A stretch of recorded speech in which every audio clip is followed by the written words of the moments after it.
Yes, yes, yes, yes, yes, yes. Good afternoon. Good afternoon, my people, my family, and welcome to Reason with Rattigan, your host, the Rebel, on www.reggaeglobalradio.com.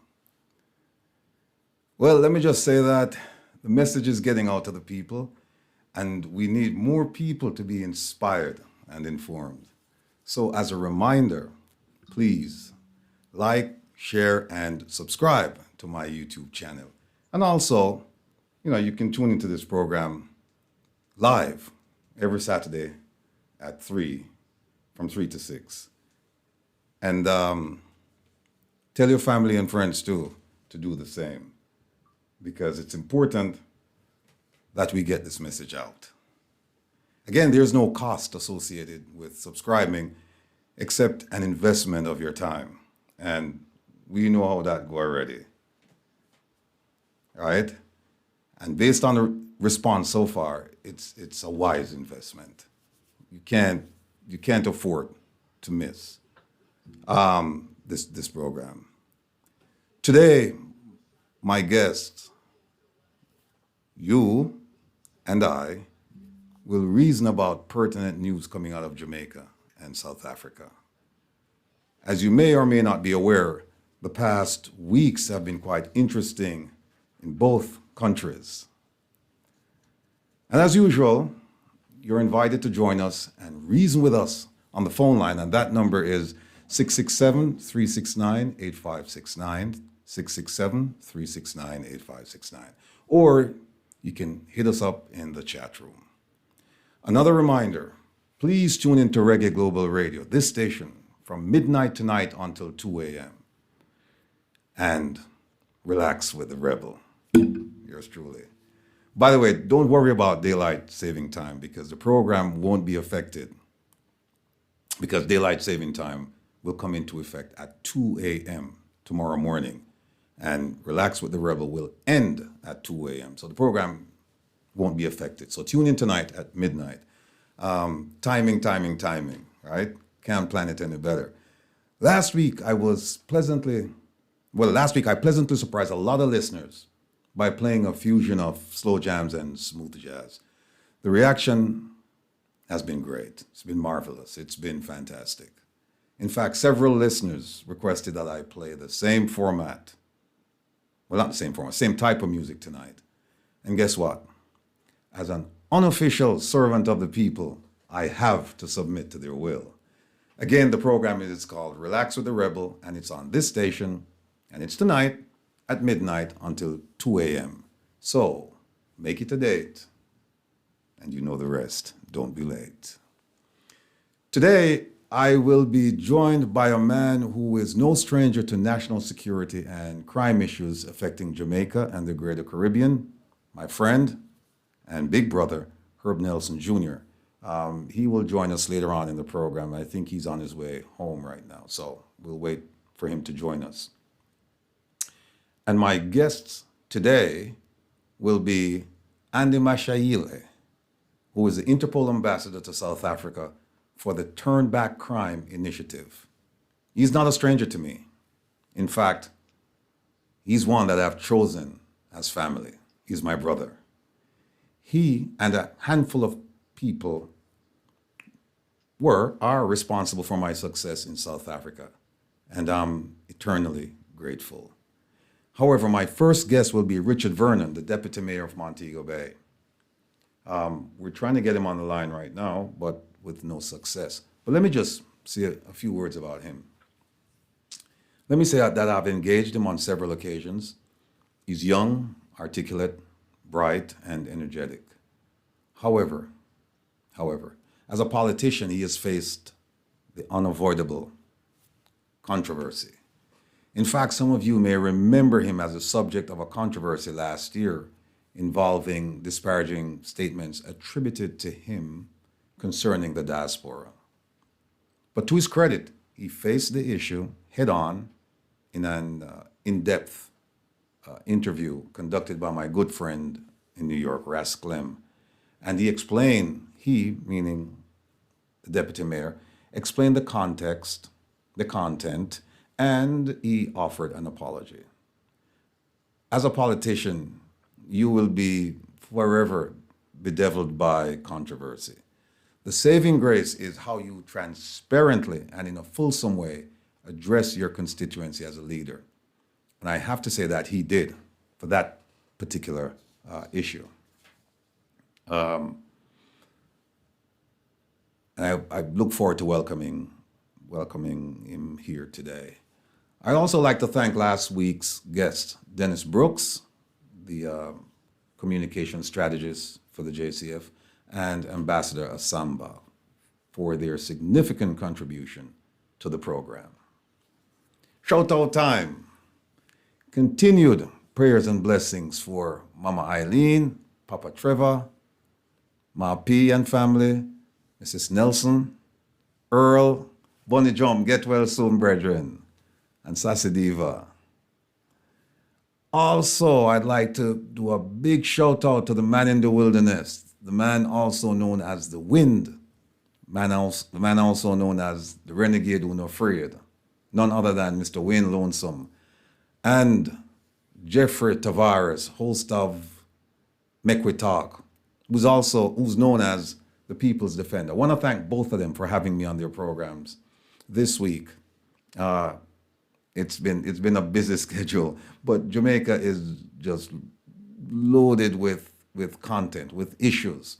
And thanks to these two gentlemen, the issues are being presented to people in a way that they can understand and in a way that will force them to take action. And we're seeing some of that. Some of that meaning we're seeing people take action. As groups, we're seeing that. And again, we ask people to take action legally and peacefully. And the Constitution and the various laws in Jamaica, they provide for that. And we're hoping and praying that things will change. But if they don't, then people will have to stand up. But again, peacefully and legally. Big shout out to the Reggae Global family, the Meadowbrook crew, the Firehouse crew, the Rollington crew, Donovan from Rollington, big up yourself, Admiral, the Maxwell Avenue crew, and the crew of hardworking, dedicated, honest members of the JCF, including the chairman, Mr. Rowan James. I should note that the Police Federation and the pertinent government officials are at the table trying to hammer out an agreement that is fair and affordable. I applaud all parties, government and the Federation, and encourage them to keep at it because our safety and security as a nation and our responsibility to provide the officers with a livable wage are paramount in importance. Hold on, I think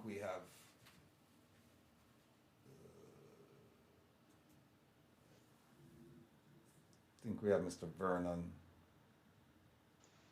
Yeah, I'm here. Mr. Vernon, you're with us, sir? I am. Okay, I can't see you. I have to turn on the camera. Yes, please. I have to prepare for that then. Because I'm multitasking to get ready for later. Well, we can wait while you do that. All right, no problem. So, What time exactly you want to start? I beg your pardon? What time exactly you want to start? 3:30? Whenever you're ready. All right, no problem. Okay. As I was about to say, Jamaica's issues are continuing. We saw the recent poll for the Prime Minister, and I think there was another one for his party. Saw the fiasco with the police station that was built in a waterbed, and now, to add insult to injury, the windows are stolen.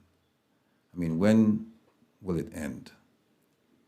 There is no end in sight. As I've said before in this program, a well-respected businessman in Jamaica, bastion of the society. He and I had a conversation last year in preparation for this program, and I said to him, where will I get my content from? Can you help me? And so on and so forth. And he said, you don't have to look far because Jamaica is content rich. Every day there is something coming out of Jamaica. And when I say something coming out, good and bad, but again, when people say, why do you focus on the bad? Well, everyone can accept the good, right? And you can't ignore the bad. We're focused on the bad things so that people will change. If you don't, you have to assume, well, I assume to some degree, that people don't know what's going on. And if you don't tell them, they will continue. And if they do know, then you make them aware that you're aware and that it cannot continue. So, Reason with Rattigan, this program, is a program that is designed for us to hear from public officials and private individuals about issues and solutions to the most pressing problems in Jamaica. Now, some of my listeners and supporters, they get frustrated when guests attempt to take over the program by interrupting others and refusing to answer questions that really there are no reasons to refuse answering the questions. And the frustration boils to a point where I'm requested to throw people off. And I see it on my phone, I see it in the chat. By the way, big up yourself, Carolyn. And believe me, I understand the frustration when people say, throw them off, they're disruptive, and they're not answering the questions. Why do you bring them on? Believe me, I understand. But please, my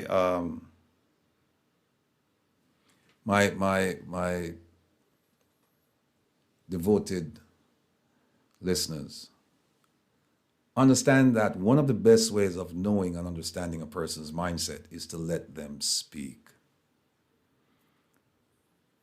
That's my philosophy, at least. Some people disagree. And look, it's my style. People have different styles of going about interviewing someone or getting information from people.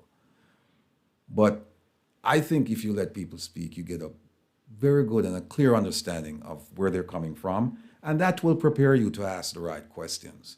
Of course, you go into an interview with certain questions prepared, but depending on the answer, sometimes you may have to veer left or veer right or proceed.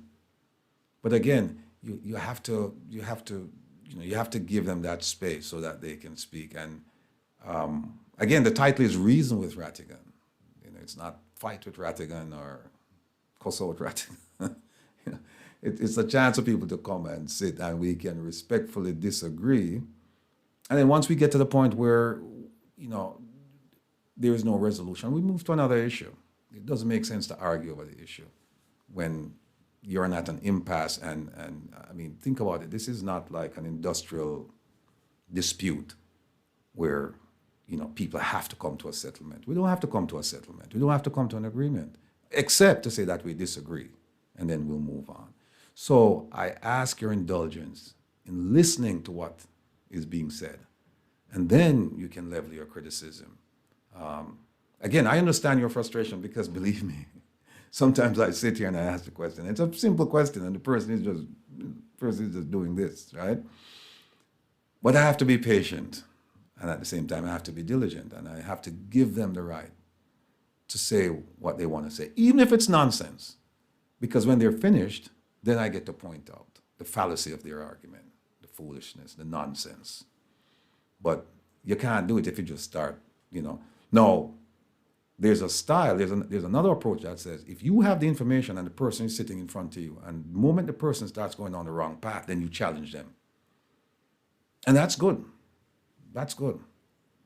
But I guess it's just my training that I've been taught when you're interviewing, listen. Listen the first time, and then you have them go over the story again, and then this time you take notes. And then the third time you start asking your questions, but you don't interrupt them, you let them go. So I have nothing against other styles of interviewing, but this is just my style. So I hope, my listeners, I hope you understand and just bear with me when I sit here, because believe me, I'm just as frustrated as you are. But try and follow my lead, Just be patient with what's going on. Mr. Vernon, are you there, sir? Mr. Vernon. Graduates. Then you have graduates from the previous years who can't get a job. So, has your opinion shifted on whether they should stay in Jamaica or go to the UK, Canada, or the US, or somewhere else where they can get work? Okay, so first and foremost, I have nothing against persons who want to, explore that option. In fact, and as I said at the time, I have persons, family members. A matter of fact, my brother lives there. He's married, and he lives there in New York with his wife. My grandparents, by my father's side, they live there. They're in Florida. My uncle and aunt, they're in Canada. They're all over the place, The context, which is important, was against the whole idea of institutional capacity. And that is where we're lacking. We're lacking institutional capacity. And one of the reasons for that is because we don't often get the best of the best of the best in all areas, because persons tend not to want to take up the offer. And sometimes it's not that they don't want to take up the offer, it's because we don't have enough qualified persons in certain positions. So, for example, you will have somebody serving as an advisor across many ministries. And it's not that the position is not available or the opportunity is not available for more than one. It's that you don't have persons with that skill set to carry out the same duty as the person who has been employed to do it. Now, there are opportunities, and if you ask me, without looking at the statistics, just looking at just doing an ad hoc observation, particularly in my division, there are a number of persons, a significant number of persons, who are not certified, who are not trained. And I think our subsistence sector, and I refer to subsistence sector as the model, or a component in the model that Sir Arthur Lewis would have used to describe his economic growth system. I believe that that sector is too large. And that sector is large because we have too many unskilled persons. And in any country, if the subsistence sector is large, what it does, it reduces the economic growth, it reduces the GDP, and it also reduces or keeps down the minimum wage. If you have a large pool of skilled workers, then the business sector would have to employ persons because it's competitive. When persons leave, especially for skilled persons, it reduces the competition for these positions, and of course you're left to work with the salary that is there because it is not competitive to get into that position. And I will say to you, based on a piece of data that is available, you can go and look it up. But over the last 30 years, 80% of students who are trained at the tertiary level have left Jamaica. 80%. Okay, you leave, no problem. You get your skill elsewhere, no problem. You have an option. You can come back. You can help to enhance the process, or you don't have to. You can find other ways to do your investment. You can invest in business. I know that we have a number of health missions coming out of the other areas in the United States, and I will speak particularly now to even our sister city relationship with Montego Bay and Atlanta. We have health missions, and a number of those persons on their mission from the diaspora. They're Jamaicans who went abroad, developed themselves. They're now capable of giving back, and they're doing so. You also have another specific case where persons from the diaspora who attended Cornwall College in Montego Bay, they're giving back to Cornwall College by doing some educational exercises and some developmental things where the youth in Cornwall College are concerned. So you have the option, and it's a free world. You can go anywhere you want to go. But the context was against the matter of capacity development, institutional capacity, because that is what the government needs to move forward. And yes, I'll say also to your concern regarding opportunities. One, I said that we don't have enough persons, youngsters, enrolling in particularly just NSTA. We have a lot of youngsters who are still reaching grade 11, leaving grade 11 after reaching there without CXCs. They can't move forward. They can't matriculate into higher learning if they don't meet the prerequisites at that level. And I personally don't believe that in today's world, with the access that we have to information, the internet and all of that, we should have youngsters leaving grade 11 without subjects. And I'm not talking about students who can't afford it. We're talking about students who went through the system, they got their lunch money, they got all they needed to help them to become successful. And they still did not keep the focus and move through the system in a way that you would expect. And it speaks to a larger statistics. I saw something in the Gleaner some time ago regarding the number of students leaving the high schools with less than 4 subjects. And that number was a large number. It was about 60. And these are some of the numbers that will jump out at you and urge the government to come up with policies to address the issues that arise within the different areas. So there is need for the family to engage our youngsters better as well. There are opportunities. University, there are opportunities at university level. There are opportunity in skills training. So it's not that they're not here. They're here. Persons are not maximizing on these opportunities. All right. Let No, me go ahead. interject for a minute, Will. Okay, male, female. When I was 18, my dad was advising me that his father pushed him out. He went to the Alpha music school system, and he joined the local forces, which later became 3rd Battalion, JNR. When I was, so he was intimating when I was age 18 that, it's good that as a young man, I should be looking to leave the house and grow. What is the current policy, would you say, with parental responsibility? Are they still pushing the young men out to go and work?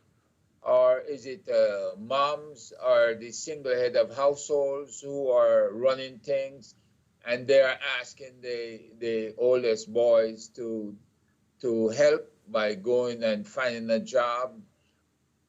And what is causing them to turn to the gangs, in your opinion, to get support for their family structure, or to be catered to by the gangs, as it were? There are some things that have stayed with us for many years. And from my experience, I would say that the motivation to get involved in gangs comes from a feeling of want to be a part of a system, a part of a group, a part of something. It also emanates from a belief system reinforced by a certain type of music. I know persons are very vocal when we talk about the music, but the truth is the music parades a certain type of lifestyle that young men admire. And I will give you a real example. I went into a classroom at a primary school last year. And when I went there, I spoke with a group of youngsters, boys, and they wanted to know my income, what I drive, how much I paid for the jacket that I had on. And they were more interested in how they can be successful, charting a course that I'm telling them about. When they look around in the communities and they see their role models, persons who they would like to become with the big house, the flashy cars, the flashy lifestyle, that is what a lot of them aspire to. Still have decent young men here who want to do the best for themselves, best for their families, best for the country. But a significant number lean towards this type of lifestyle. And then it is hyped up in the lyrics. So it will tell you that this is what you should be, and this is what you should do to get there. And I'm not sure if you're aware of the content, but that is what it is saying. Now, you're hearing it in the music, you're seeing it around you, you're not guided in a particular environment. How do you navigate out of that environment? There are a number of programs that the government has done a number of programs over the years. There are quite a number of social intervention programs. When I look at some of them, you realize that at the end of the program, some of the sub-projects and sub-programs, they discontinued. And that is because it lacked the sustainability mechanism to carry on. Because what you need in intervention is consistency. You need to see a group of persons who are being affected by an intervention move from the point of baseline to the point of outcome. And you have to monitor that right through. But what you find when the programs lack the sustainability mechanism is that at the end, moving them from the baseline to a certain level of outcome, the impact is not there because of the discontinued component of the program or the sub-project. So these are some of the things that we have failed at in terms of intervention. But on a larger scale, there are a number of issues in terms of influential issues within the communities that are affecting persons, that are affecting our youngsters, that are telling them that this is the lifestyle they have to choose. But you have quite a number of them also who grew up in that area, who it is for them. They use the word ghetto. And I often say to them that ghetto is a mentality. It is what you think you are. So if you are in a community and you think that you have been ghettoized, then the community will look like what you think, what you project. And if you move those persons out of a particular situation and the mentality is still the same, that new location is going to be a reproduction of their mental state. So you have to tap into that. You have to know what is going on in your minds. But when you do, you realize that a whole lot of work needs to be done. A whole lot of things going on in your minds. And we are a small country. Very open. Deputy Mayor, hold on 1 second, please. Hold on. Okay, Mr. Rattigan. Yes, sir. Call. May I? You're live. Okay. Can I would like to respond to Deputy Mayor's thing. Hold on 1 second. Deputy Mayor, can you hear the caller? I can hear. Okay. Sorry to interrupt the Deputy Mayor, but No problem. okay. Go ahead, caller, please. Yes. It's interesting to hear the Deputy Mayor. He highlights some points which are true, but I would like to point out something to him about what he said the last time I listened to him on one of your programs about the local government. It's a breath of fresh air to see somebody who can deliver himself in some way. I might not agree with everything he says, but he delivers himself. Now, in years gone by, that was before his time, the parish council did not have very good representation. Now, when it comes to people who could deliver themselves, I hate to say it, but a lot of them were partially illiterate. They could not do certain things, and that is why your government, sir, back in those days, I'm telling you, did not pay proper attention to the parish council, not just your government, the other government too, because of the same thing. So I'm happy to see you there, and I hope that you will advocate for a better local government, because they're talking about changing Portmore. That is not important. Portmore is Portmore. Waste of money. I can tell you that. And if you do a study on it, you see it's a waste of money. You know what you need? Tell me how many things in your Montego Bay area. Can you level taxes on anything? Can you get money to do what you want to do? The law is not there concerning those things. Those are the kind of reform you want. And none of you guys, none of them, I don't hear the GLP nor the PNP talk. Yes, I heard one guy say something about it from the new party. That's the only person I hear say anything about those things. You need autonomy. You can't do anything. You have to depend on the minister. That minister is not in charge of your town, right? Yes, of course, you should be responsible to him for the funds that he provides for you to do anything, right? But you should have authority to set things up in, say, Montego Bay. Well, you should have the authority to do whatever certain things. Caller, as long as it does not cross-interfere with the Ministry of Local Government. Let me just say the Ministry of Local Government has too much power. Let me interrupt you for a second and just say this, that we're going to get to that topic because I have a question to the Deputy Mayor regarding local government and its relationship to the citizens as well as to the central government. But do you have a question for him? Because I want to move on. Do you have a question for him, or is it just a statement you want to make?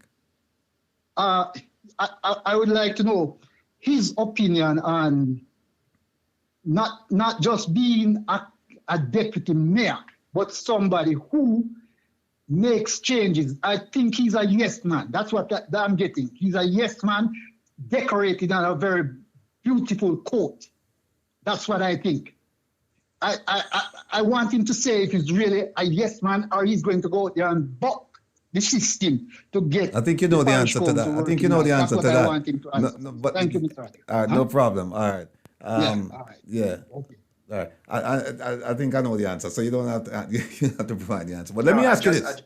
I just wanted to say though to the caller that if he goes on the Western Mirror website, Observer, and Gleaner, you will see where the deputy mayor is calling for reform. You would see where we have been engaged in conversation regarding reform of the local government system. And you will see also where we have had issues with the National Works Agency at attending our meetings, and it has been a point of concern for us. So these things have been covered. So we are not just there to say yes. Well, I'm going to ask you a question about that. But let me ask you this question first. You said that over 30 years, the past 30 years, 80% of the people who receive tertiary education in Jamaica left. Am I correct? That's correct. You said that. Okay. So essentially, and I mean, we could just break it down because we are talking to our people, right? Break it down. All of the bright people have gone. Most of the bright people have gone, right? That's what we are saying. So the people who left back then are dunce people. 80% of the people who received tertiary education departed. They're now in the diaspora. So what's left? And then you made a point. You said, well, look, we have these programs and that program, but people not making use of the opportunity. So my question is this. The people who are in Jamaica now, are you saying they're unteachable? And if you're not saying that, the question is, why is it, or what solutions can you give us? so that these people can actually take advantage of the programs out there, because you're saying the programs are there, but they're not taking advantage of it, and the bright ones, they're gone. So what's your forecast for the future? How can we help the people who are in need of these, or should take advantage of these opportunities? How do we get them to take advantage of the opportunities? All right, just to straighten out something first. The population is not static. True. It keeps growing, and the schools are not closed. We keep producing students. So all of the bright people them not gone. No, I said most, not all of them, most of them. Would you disagree with that? That 80% over 30 years, that's a lot of people. Right, but what I'm saying is that it's a trend. For 30 years though. It's a 30-year trend. It's a 30-year trend. Yeah. And when you look at trends, you have to use them to gauge how you plan. It must inform the policies moving forward. You have to look at it, break it down, and say, all right, this is the situation that is happening, and this is how we're going to curb that particular situation. Now, it being a trend, I'm saying that we don't want a trend like that to continue, because when you have a population without the requisite capacity to get the job done, then we have problems, right? And it's also a small state problem. If you look, it's not just Jamaica. It's not just Jamaica. No, but let's just keep it to Jamaica. I don't like to make any comparisons, because Jamaica has been affected, and we're talking about Jamaica. When my next guest come out, we can talk comparison between Jamaica and South Africa. But I want persons to have an appreciation that a number of the issues that we have, they are not limited to Jamaica. It is a small state problem. And a number of our small states have problems with migration. And if you look at the population has a low capacity. It's a problem that contributes further to our vulnerabilities, because you don't have all the persons in all the areas to effect change. Right. But just answer the question. We continue to graduate students, and what we have to do is to ensure that we have attractive wages, and that is what the government is working on right now. When you have the attractive wages, then you can keep persons here. Some persons are just of the view that better exists beyond the borders of the country, so they will just go, right? But for those who decide to stay, the government is in the process of dealing with the wages to ensure that you can survive once you're working here. Deputy Mayor, let me ask you this question. You're a university graduate. Do you know the percentage of university graduates who are working at, what I'm calling BPOs, call centers?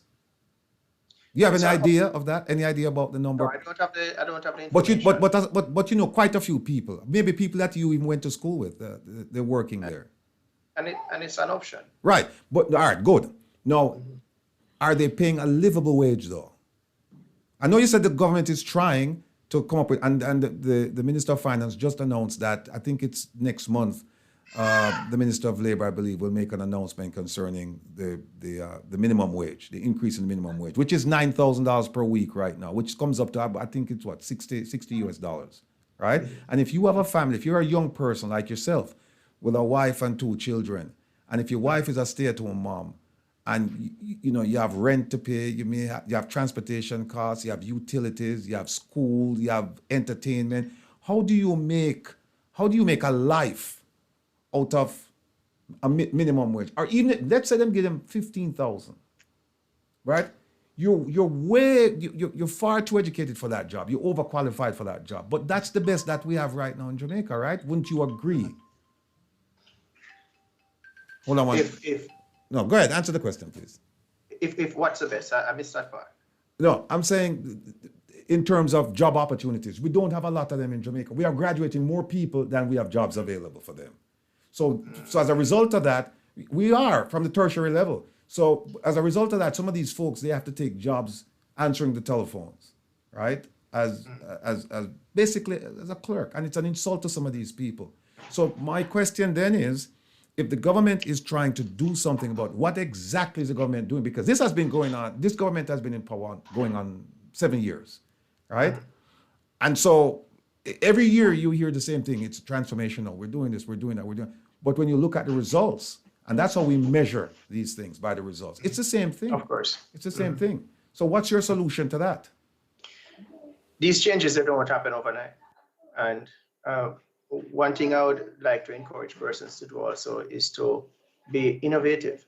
We have to start graduate business operators. We have to start graduate persons who lead in different industries. We are not just graduating persons who are seeking a job. We need to graduate persons who are owners of entities that can employ persons at a respectable wage. So it is what I would say a conundrum. It is something that we have to look at and pull apart before we can really, find what is happening regarding the movement of people from one level to the next in terms of wages. But also, what you have to look at, it is not a straight line. There are a number of things that are happening within the economy. There are a number of things that are happening outside of the economy of Jamaica in the global political economy. There are a number of things that are happening, and they have impacts, they have implications, they have meaning to us in Jamaica. So while we plan and put certain things forward, that can be undone by what is happening in the global space as well. And I would say, for example, we would have been performing at a good pace, moving towards some high positive growth, relatively high positive growth. Then you have Jamaica, being a vulnerable country, the pandemic came. Some things are undone. Then you have a war. Another few things, well, a number of things have been undone by that. So we can't plan in a vacuum. We can't reason the conversation in a vacuum. And if we have that conversation now, it might take on an academic conversation that is not necessarily one that will speak definitely to the persons who would like to understand what is happening. Yeah. So what I'm saying is that you just gave me one instance, right? And that's trying to prove, like you said, it's a baseline to prove a general statement. Right, but I would but I can give you equally the same amount of people who are not doing, and in fact, you said they're doing very well. I can give you an equal amount or even a greater number of people not doing well at all. And that's a global issue. Right. So Nothing is wrong with that. no, but here's I understand. Oh, wait a minute. No, nothing is wrong with what you are saying in terms of giving the example, not the situation. Okay.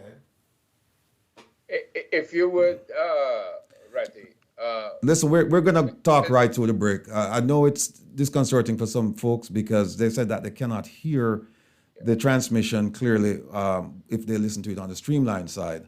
But we're gonna lose the deputy mayor in a short while because he has an important function to attend and he's graciously given his time to be with us, and I cannot impose beyond that. So we're just gonna go through the break, and because he's scheduled to depart in about 25 minutes or so. So go ahead, Herb. yeah, we're talking. Give us an idea of what a livable wage is versus the minimum wage. Mr. Mayor. A livable wage. Yes. And that's a subjective thing. I couldn't say. For a young person, let's say between 18 to 26. I say it is subjective because my lifestyle is different from another person's Yeah, lifestyle. but you can have a baseline. You just talked about a baseline. What's the baseline?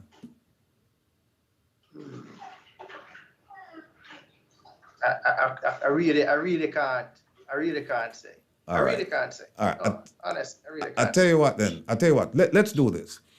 Let me just switch the topic and talk about roads, because we heard at the JLP conference late last year about the Prime Minister saying that he's going to commit a certain amount of dollars to building roads, so on and so forth. And then we just heard a few days ago from the Minister of Finance saying that they have a $40 billion roadworks project. Now, what I'd like you to do is to inform the public. How many types of roads do we have in Jamaica, and who's responsible for fixing those roads or maintaining those roads? We have quite a number of roads and quite a number of agencies that are responsible for roads. We have roads, the highway, that is responsibility of the National Works Agency. Major projects responsible for National Works Agency. We also have the company called NROC that deals with these major projects. We have the local authorities, the parish councils, if you may, that deals with parochial roads. We have the RADA roads, those are for the rural areas. And the other day we had a conversation and it was brought to your attention that there are also roads that are the responsibility of the bauxite industry. So there are a number of roads and number of entities, that are responsible for these infrastructure. And as a result, you find that even though the conversation is being had regarding how some roads are in a certain condition and some other entities are being asked to address them and they can't be addressed. So that is the reason. Different responsibilities, different types of roads, different levels, different layers, different grades. How do you explain this to a constituent? We don't often explain these things to them, We actually just get it done. So if they say that there's a road that needs to be fixed and it is a parochial road and the budget to fix it is too large, we speak with a member of parliament and we see how best we can raise the funds or ask the central government for some assistance, some reinforcement to have that road done.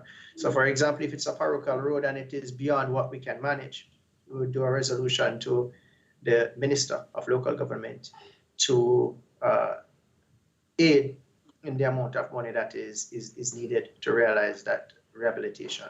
So for example, let me give you some figures. So for example, if it is going to cost $20 million to fix the road and the corporation has only 5, as a council, I can do a resolution to the minister asking for monies from the equalization fund of $15 million to get this road done.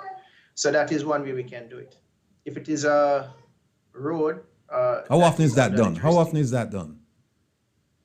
That is done as often as it is done as often as the representatives put forward the resolution. In my case, I know that I would have done that in the corporation, the St. James Municipal Corporation. Every year, a number of roads are requested under the equalization fund that are beyond the budget of the local authority, or the capacity, financial capacity of the local authority rather, to do. If the road in the constituency is the responsibility of the National Works Agency, then the Member of Parliament can make representation in Parliament and seek funding from the Minister who has responsibility for the National Works Agency, and they can get the money to get the road done, providing that it is available to do so. What is the state of the roads in and around Montego Bay?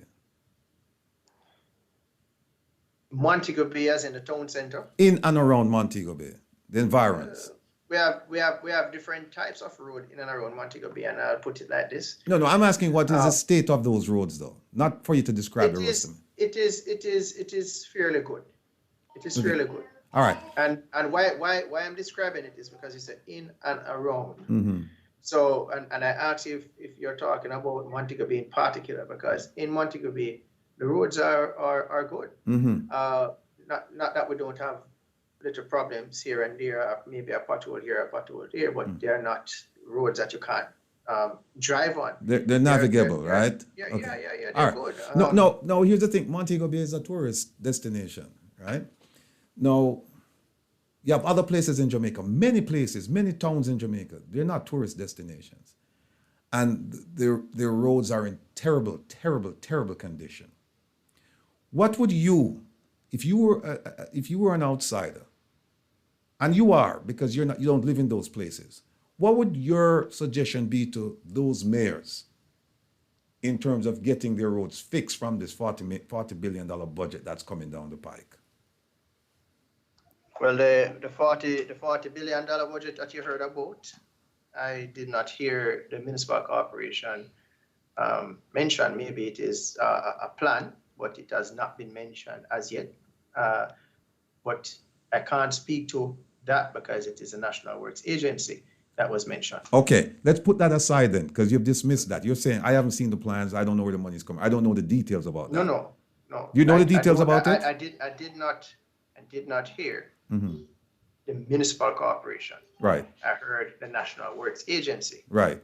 So if it was a case that I heard municipal corporation, then immediately you have to know what is coming to us, how it is going to be done, all of that. Which so begs- I can't speak to something. Okay, You don't- and that's- don't call it him, do that. No, and that's fine. That's fine. And I'll give that to you. But here's what I won't give to you. Answer this question. Putting the $40 billion aside, because you don't know the detail, it didn't come to the municipal corporation and so on and so forth. As the situation is right now, we know how government works, right? It might take a while before, if the money is allocated, that it will trickle down. But as the situation is right now, what do you say to those small towns that are not tourist destinations, where the roads are in terrible, terrible condition? What do you say to those deputy mayors in terms of getting their roads fixed? Well, what I would say to them is that they take a similar approach as we take in St. James to sort out our roads. And what we have done in St. James is to dedicate a certain percentage of our parochial revenue fund to roads, just roads. So I'm going to give you an example again. Okay. So if for the first 6 months at least in the year, what we decide to do is to put all the funds together for all the different divisions across Montego Bay. And that fund is like you're throwing a partner, yes? We put it together. I'm describing it in this way so persons can understand. I'm not going to be technical about it.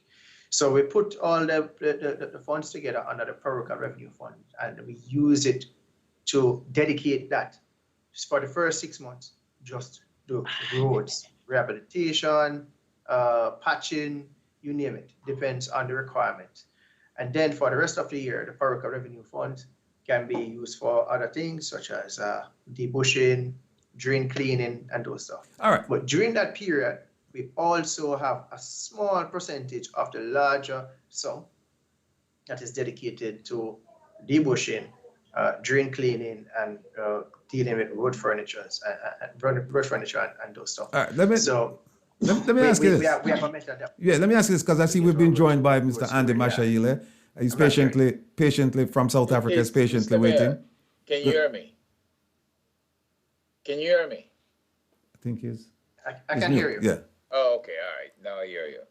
Is debushing in the parish, in the municipalities, is that a function of the municipality, or is it a function at the national level, the member parliament level?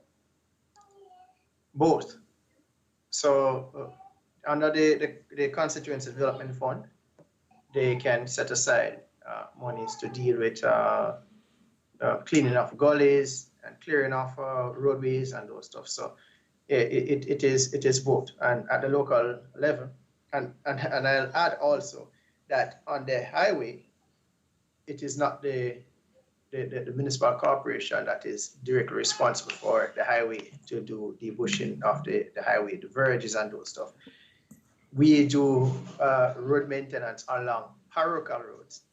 So along the highway that has that fall under the purview of the central government, there are entities designed to do maintenance on those roadways. Well, I think. Go ahead, Herb. Along the highway, this is outside of the municipal areas. How about like the corporate area in Kingston? There are major roads that go through the municipal area, and a matter of fact, the entire parish is the municipality. Within the town center, there are major roadways that are the responsibility of the National Works Agency. They fall under the purview of the local government that they have responsibility for. So you, for example, you see one area being done now, and then you're not seeing anything done for another section, and you're wondering why. That is often the reason. We don't have responsibility for it, so we don't touch it. And if it really gets out of hand, then we'll have to seek permission to really go and get it sorted out. Let me ask you a couple of questions. Is that one of the areas where you can bring on a lot of unskilled laborers to work and to just give them monies, not just around Christmas time, but year round. Bring them in on a quarterly basis and put them to work. A beautification committee as such, making the place look decent. Persons are engaged under that program for a very long time. They have been. And in 2020, I believe, I don't recall exactly the date, the Prime Minister also made an announcement to put a Lentman program in place. It will soak up a lot of unskilled persons. But I really want our people to become skilled people, and I would more likely push for them to, even if you're doing the road maintenance, to be certified in landscaping or something. Once you can show that we are moving in a direction where people are skilled and people, they have the capacity, then that has to be respected. That will drive demand for better wages as well. Let me ask you a couple of questions here. When we talk about unskilled to skill, it's the purview of discipline. How disciplined that these people are in participation within, from the time they were in, you don't have middle school in Jamaica, where you have primary school and then secondary school, correct? Right, so we have primary and secondary. Right. Right. Okay, now in 2019, we brought a program from FIFA Foundation and we introduced it to the Montego Bay Football Club, and they wanted to participate. It would have brought 7 coaches from DC United here in Washington down there, along with Jamaican coaches. And on the FIFA Foundation, they give millions of dollars to build stadiums, to build outdoor football complexes, like 4 football fields in an area with some stands for spectators, and changing rooms as well as bathrooms for participants, both in the game and watching the game. Now, in 2019, we presented it to the JFF, and the JFF would not sign the paperwork. It was a grant of almost $300,000 US to bring the coaches in, bring balls, nets, the whole 9 yards. Are you aware of the FIFA Foundation and other programs like FIBA in basketball and other programs that offer monies to train the kids year-round, up to 2 years the program lasts? Are you aware of these programs that could bring the level of discipline at all levels up? Even have soccer mom programs where mothers participate by cooking food for kids who normally don't eat. These programs are for underserved communities, right? And I would take it that several of the Mobile communities could be termed underserved because they're not where government usually grants them a whole lot of money for projects. So FIFA would do this project, build a little mini stadium, or build the soccer plexes, the 4 football fields. Are you aware of this program? And has anybody ever talked to you about it in trying to get development? Not for just the males, but it's also for females, especially females. I'm aware of the foundations. I've never engaged any of them in terms of doing programs. I've engaged other entities though regarding programs. And once they're available and the guideline to access them is there, and I'm aware of it, I will usually try to access it because I'm one of those persons who will sit back and look at the different grants that are available and try to apply for them to see if we can get more assistance for the municipality. So if you know of it and you have the details, please share it with me. I will bring it to the relevant persons and get it done. Because I do believe that official development assistance is good for especially small countries like ours, which or very vulnerable economy, where we lack in savings. We use that assistance to do investment, social overhead capital investment, and also where our imports are usually more than our exports. So even though we might reflect a surplus in certain things, it is not necessarily equal to savings, and also not necessarily equal to monies that we can use to do investment in these things. So once they're available, it is prudent of us to try our best as possible to access them and utilize them. I hear you saying once they're available, but the point I'm trying to make is this is something that your football team should be leading the way in the development of young people in the community. If they're not, then you have a football president of the parish that you should be asking that question of. What can you do to promote FIFA Foundation? All right, so let us put it like this then. Let us put it like this. Our system is not designed where the mayor, for example, takes the lead on these things. We can have conversations, we can meet with the relevant persons, but our system is not designed that way. So oftentimes you will approach these entities and they will say to you, okay, give us a description of your organization, or what is the organization. This is where the football fraternity would have to come in, and they would have to present all the necessary things. So our system is designed a little bit different. It is more disjointed where the responsibilities are concerned. So it is not one that, oh, you need assistance through football. If FA would go to the mayor of the parish and the mayor of the parish makes representation. No, that's not the case. The FA would have to go directly to the entity, even without the knowledge of the mayor. So once it is available, and I say it like this, because it can be available, but there are criteria, there are stipulations that you must fulfill before you can access them. So I'm saying that once they're available and you give me that information, I will do all that is necessary to access them so that we can realize development, social development in the different communities. Now, you do have CDCs in all of your communities, am I correct? Not all of them.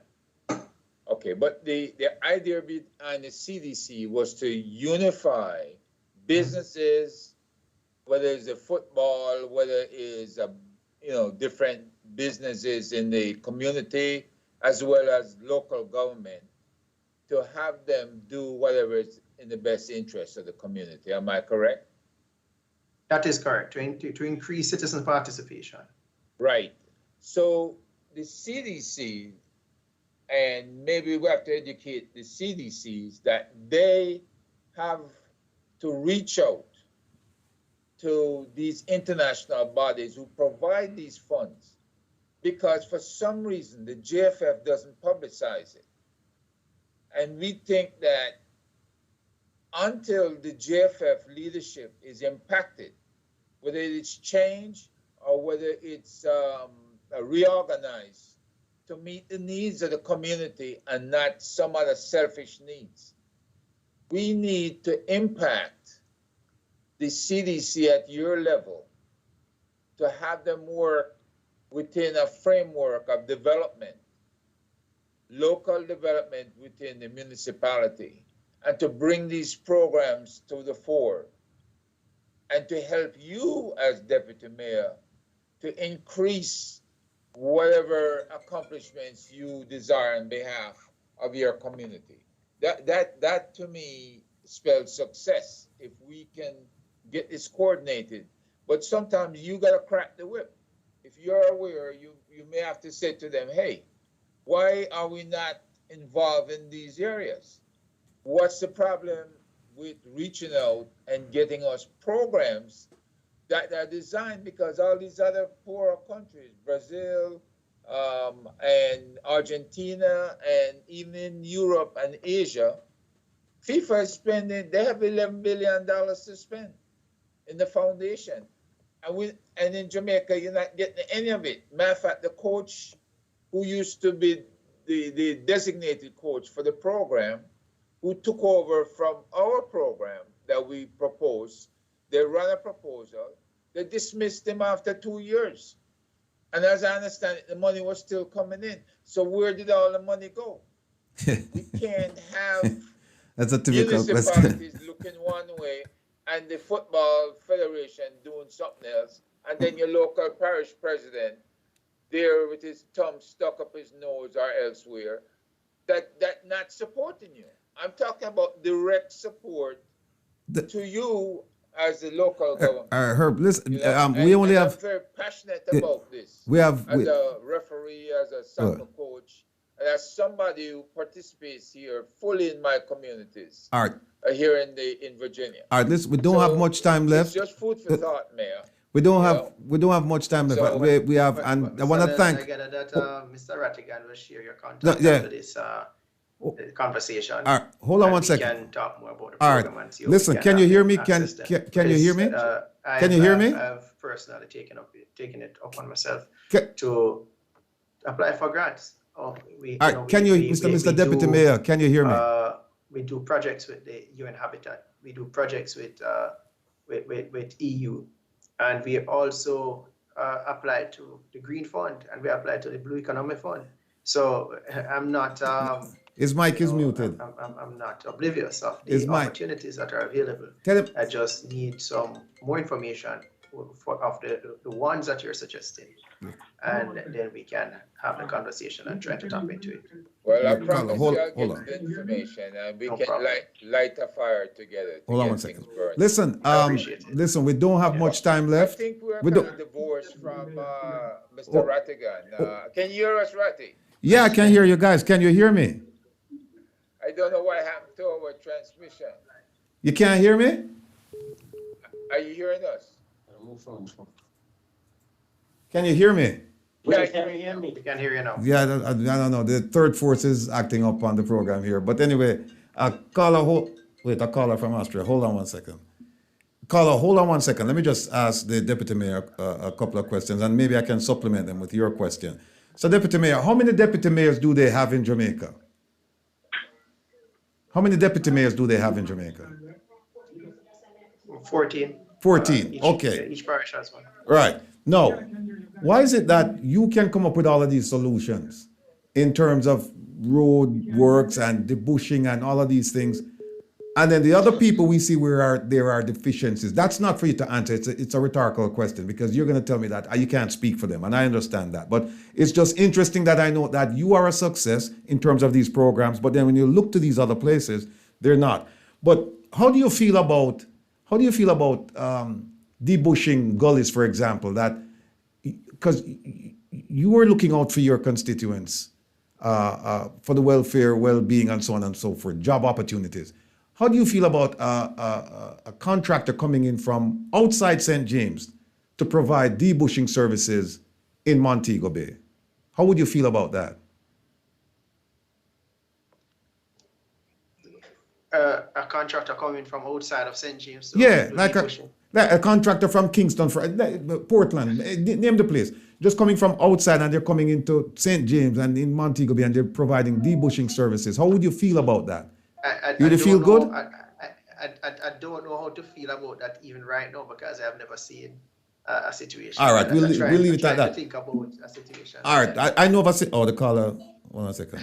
The caller, please call back. Sorry to keep you waiting, but we don't have much time. We only have about 4 minutes, and I want to thank Andy Mashayili for being so patient. The man has been ready for hours, and he's just sitting there all decked out, ready to give us the benefit of his experience and knowledge and contacts and so on and so forth regarding this Turn Back Crime initiative. So go ahead, Andy. Yeah, I wanted to throw in a suggestion to the Deputy Mayor, the DM. It's good evening from me, and it's good afternoon to you guys at the other side. I think it would add value when we were to establish a sports council fusion center, picking up from where Mr. Nelson has just pitched camp from. When you look into that fusion center, it will give you a dashboard of what happens in the sporting fraternity on a weekly basis or on a fortnight, so that when you go to your council meetings or your strategic planning sessions, you are able to see on the dashboard in terms of the activities of the sports council of the area. And by the way, I was telling Will, I'm coming there to Montego Bay in June. So when you have that, when you have that dashboard, the dashboard will tell us where this vehicle of development is lacking. Does it need service? Does it have an engine lights on? How do we fix that so that we can then go and look for an OBD diagnostic machine, so that at the end of the day we have a program that does not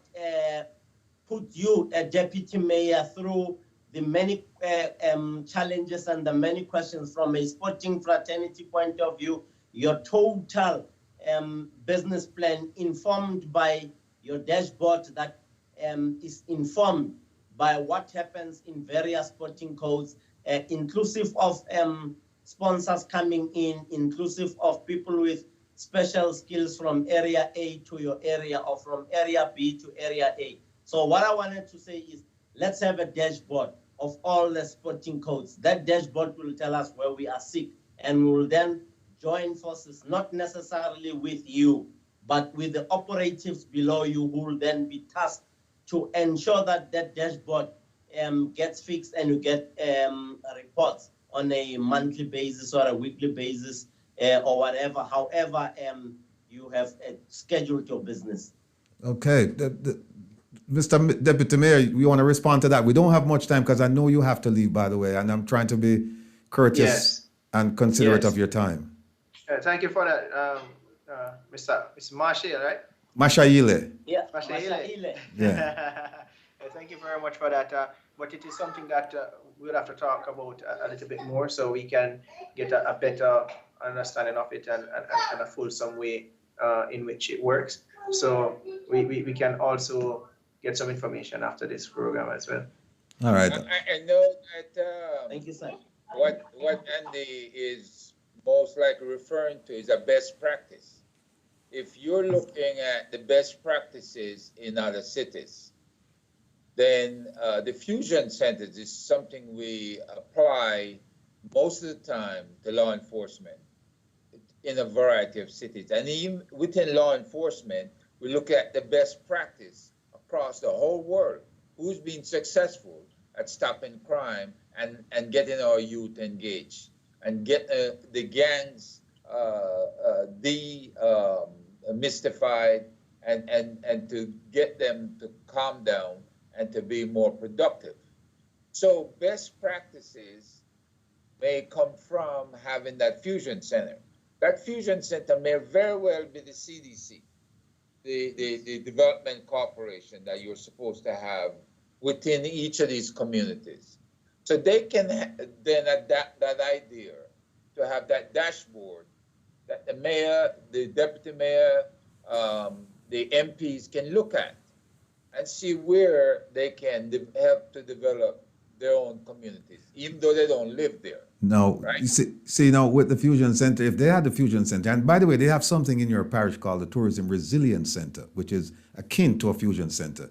If they would listen, they, meaning the government, they could utilize that structure and the concept behind it to address not only issues concerning crime, but even these issues that we're talking about. And if they had one, the ideas that you just put forward in terms of maintaining your roads or the roads in your community, the other 13 or the other 10 were failing. You know, we have terrible roads. They would have learned the best practice that you have employed in your community so that it could work for them as well. But look, Mr. Mayor, Deputy Mayor, maybe you will become mayor one day. I hope so. I see a bright future for you. But listen, I'd like to thank you for coming on and spending the time with us. And as I said to you before, it's reason with Rattigan. It's where we just chit chat and we just share ideas, and we may disagree, but we'll agree in that instance to disagree. And I want to wish you all the best at your function tonight. I know it's a tremendous import to you and the people of Montego Bay. And we look forward to seeing you again real soon. Thank you, sir. And Yes, I Mr. appreciate it. Rattigan should have your information so that Yes, I do. He has it. I do. He has it, All right. yeah. If you want to stick around and listen to the ambassador, No, that's fine. I have to go and get ready now. You know, we have the game with Well, Trinidad. right. That's why I was very mindful of the time. I was very mindful of the time. And please give my regards to your family because I could hear them in the background. Yeah. I know. All right, thanks. See you soon. All the best. All right. Folks, listen, we've been having some technical problems here. Some of it, I think it's just me, and some of it, I think it's the third force, the fourth force, somebody else. But be that as it may, I think we're in good working condition right now. You Everything's telling fine. me we're not going to see Andy's handsome face today? No. There. So for Over that yeah, voice, all right. but can't see a face. No. He's here. So, Yeah. folks, this is the man I've been talking to you about, Andy Mashaile from South Africa. I first met this man back in, I think, 2010, and we're as thick as thieves, and I mean that in a good way. We've been through a lot together in South Africa, and even after I left, he's defended me when he didn't even have to, but he did because he's a brother. He's a family member that I chose. They said that you can't choose your family members. No, you can. And he's one that I've chosen. So he's done a lot of things in South Africa concerning crime. And crime in South Africa is of great concern because it's similar to Jamaica's crime problem. And this is a man at the forefront of trying to address the issues. And he's been doing it. He did it as a member of an oversight. And I shouldn't say a member, he was the chair of the oversight committee in one of the provinces where they would look at police action and they would make sure that things are done according to the law, according to regulations, and so on and so forth. He played a very, very pivotal role there. And now he's one of the ambassadors to South Africa, Interpol ambassadors to South Africa, regarding the Turn Back Crime Initiative. I won't go on and say anything further about it because the man is here himself. So, Mr. Ambassador Andy Mashaile, please introduce yourself to the global audience, most of whom are Jamaicans. And I know there are quite a few South Africans watching the program because I got the messages from them saying that they would be watching, including our good brother who's in, a couple of them, they're in England right now. So, there you go. The floor is yours, sir. Who is Andy Mashaile? Andy Mashaile was born and bred in the dusty streets of a town called Bekkersdal. This is in Gauteng. This is in one of the 9 provinces in South Africa. Born to humble parents, born to poor parents, came from the loins of my grandfather through my father. My grandfather beaten in 1948 for going through a white town, beaten badly, died of his injuries in 1952. And in 1958, my grandmother was evicted from the municipal apartheid municipal house.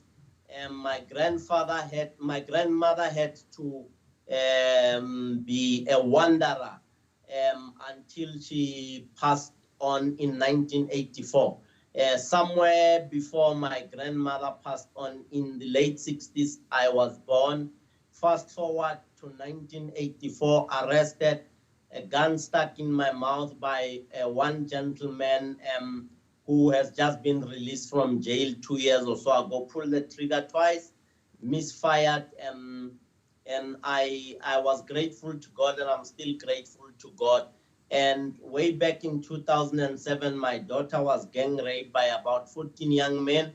And I was then approached to serve in the police community partnership. in 2007, and I went through to my first policing station that I did oversight on was Western area. This is in the West Rand Wheel, on the N12 towards Potchefstroom and R28 towards Randfontein. I know that area quite well. Started there, moved quickly up, found myself at the district in less than 2 years, moved to the province by 2010, led the community police partnership from an oversight point of view, worked with a gentleman called General Petros, and the MEC by then was Faith Mazibuko. And by then, the National Commissioner was Mr. Begicele. Continue to do what I do best, mobilize communities, ensure that there's crime prevention where crime cannot be prevented. We combat crime through going to communities, mobilizing communities, sensitizing communities, creating awareness, pressing the necessary buttons so that members of our community can take the issues of safety and security to heart, and not only cry on and not only give a round of applause, but actually be involved in helping the police identify and nab those who commit crime. Long story short, that's who I am. I know it's very short and it's brief to the point. I will respond to the questions in terms of many other things that you want to know. Hey, Andy, I'm looking in the chat room here.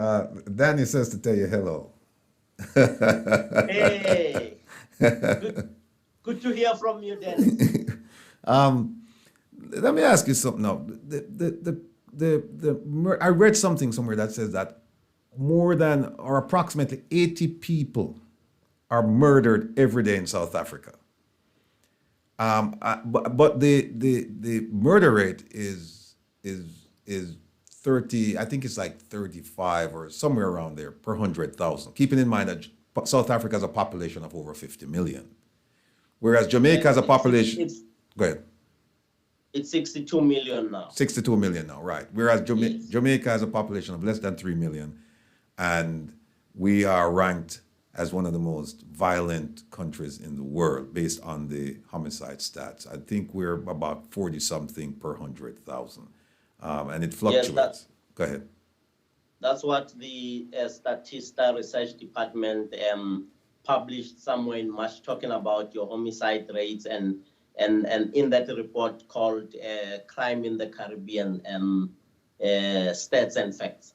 Okay. Now, given the fact that you've worked with the police for a number of years, and you're now in another oversight role, actually, this is not even an oversight role. This is a community outreach role. But you used to do this as when you exerted oversight over the police in particular areas and provinces. How do you address the issue of the high homicide rate in South Africa? And we're not even talking about cash in transit and ATM bombings and commercial robberies. We're not even talking about that yet. We're just talking about the homicide rate right now. How do you combat that as an Interpol ambassador in the turn back crime arena? Well, the Turn Back Crime campaign seeks to create awareness of the impacts of organized crime on our daily lives. The heart of the campaign goes something like, organized crime starts with your money and don't let it be yours. When we buy the fake cell phone kits in the street, that money can be used to fund terrorism, to fund human trafficking, to fund drug manufacturing, drug distribution, and all of these vicious and violent crimes that we cannot see with the naked eye. We unintentionally fund those serious forms of crimes. Now, in response to your question, what do we do in order to make sure that those crimes, serious crimes that we cannot see with our naked eye, are not funded by us? I do not buy the charger, the lightning charger for my Apple phone by the street light, because I do not know where this thing is manufactured. This thing does not even have guarantee. Who posted that blind person or that person at the stoplight or the stop street to sell to people like yourself and I? It is against that backdrop that in the process of preventing crime and combating crime, we take a serious look. What Jamaicans and South Africans need to learn from each other is how do we reposition the brand of law enforcement agencies, be it JCF and SAPS, and looking at the historical background of SAPS and looking at the trust issues that communities have had in the past with the police and the trust issues that exist now post 1994, and take that kind of a mindset into Jamaica and say, what are the issues between the JCF and the communities? How many informers or how many sources will one detective member have from communities? In South Africa, one detective is supposed to have 4 people who are providing him or her with information. And I know that there's a budget set aside to pay for those individuals who make information available to your law enforcement agencies, as in the form of the detectives. In interrogating and analyzing the whole value chain, we will then be able to say, why is it that homicide goes up? Because we will be having the fundamentals in place, and we would then be able to answer this question: how can we use the community police partnership to ensure that the perpetrators of homicides, before they reach for that weapon, But let me ask you a question. Come and kill? Let me ask you a question before Herb jumps in, Ambassador. You know, most of and I'm dealing with just homicides. We'll get to cash in transit, and because cash in transit, it's becoming a problem in Jamaica right now. But let me just keep the focus on homicides. Now, most of your homicides in South Africa, they're committed in townships, or as we call them in Jamaica, garrison communities, right? Places like Mamelodi, Tokoza, and Tembisa, our favorite place. In fact, if we were in South Africa, yes. if I were in South Africa, you and I now, we would be at Busy Corner in Tembisa. Busy Corner in Tembisa, right? So, but we know where the homicides are being committed. So why isn't it working? Some of the things you just mentioned, like a robust intelligence plan, a robust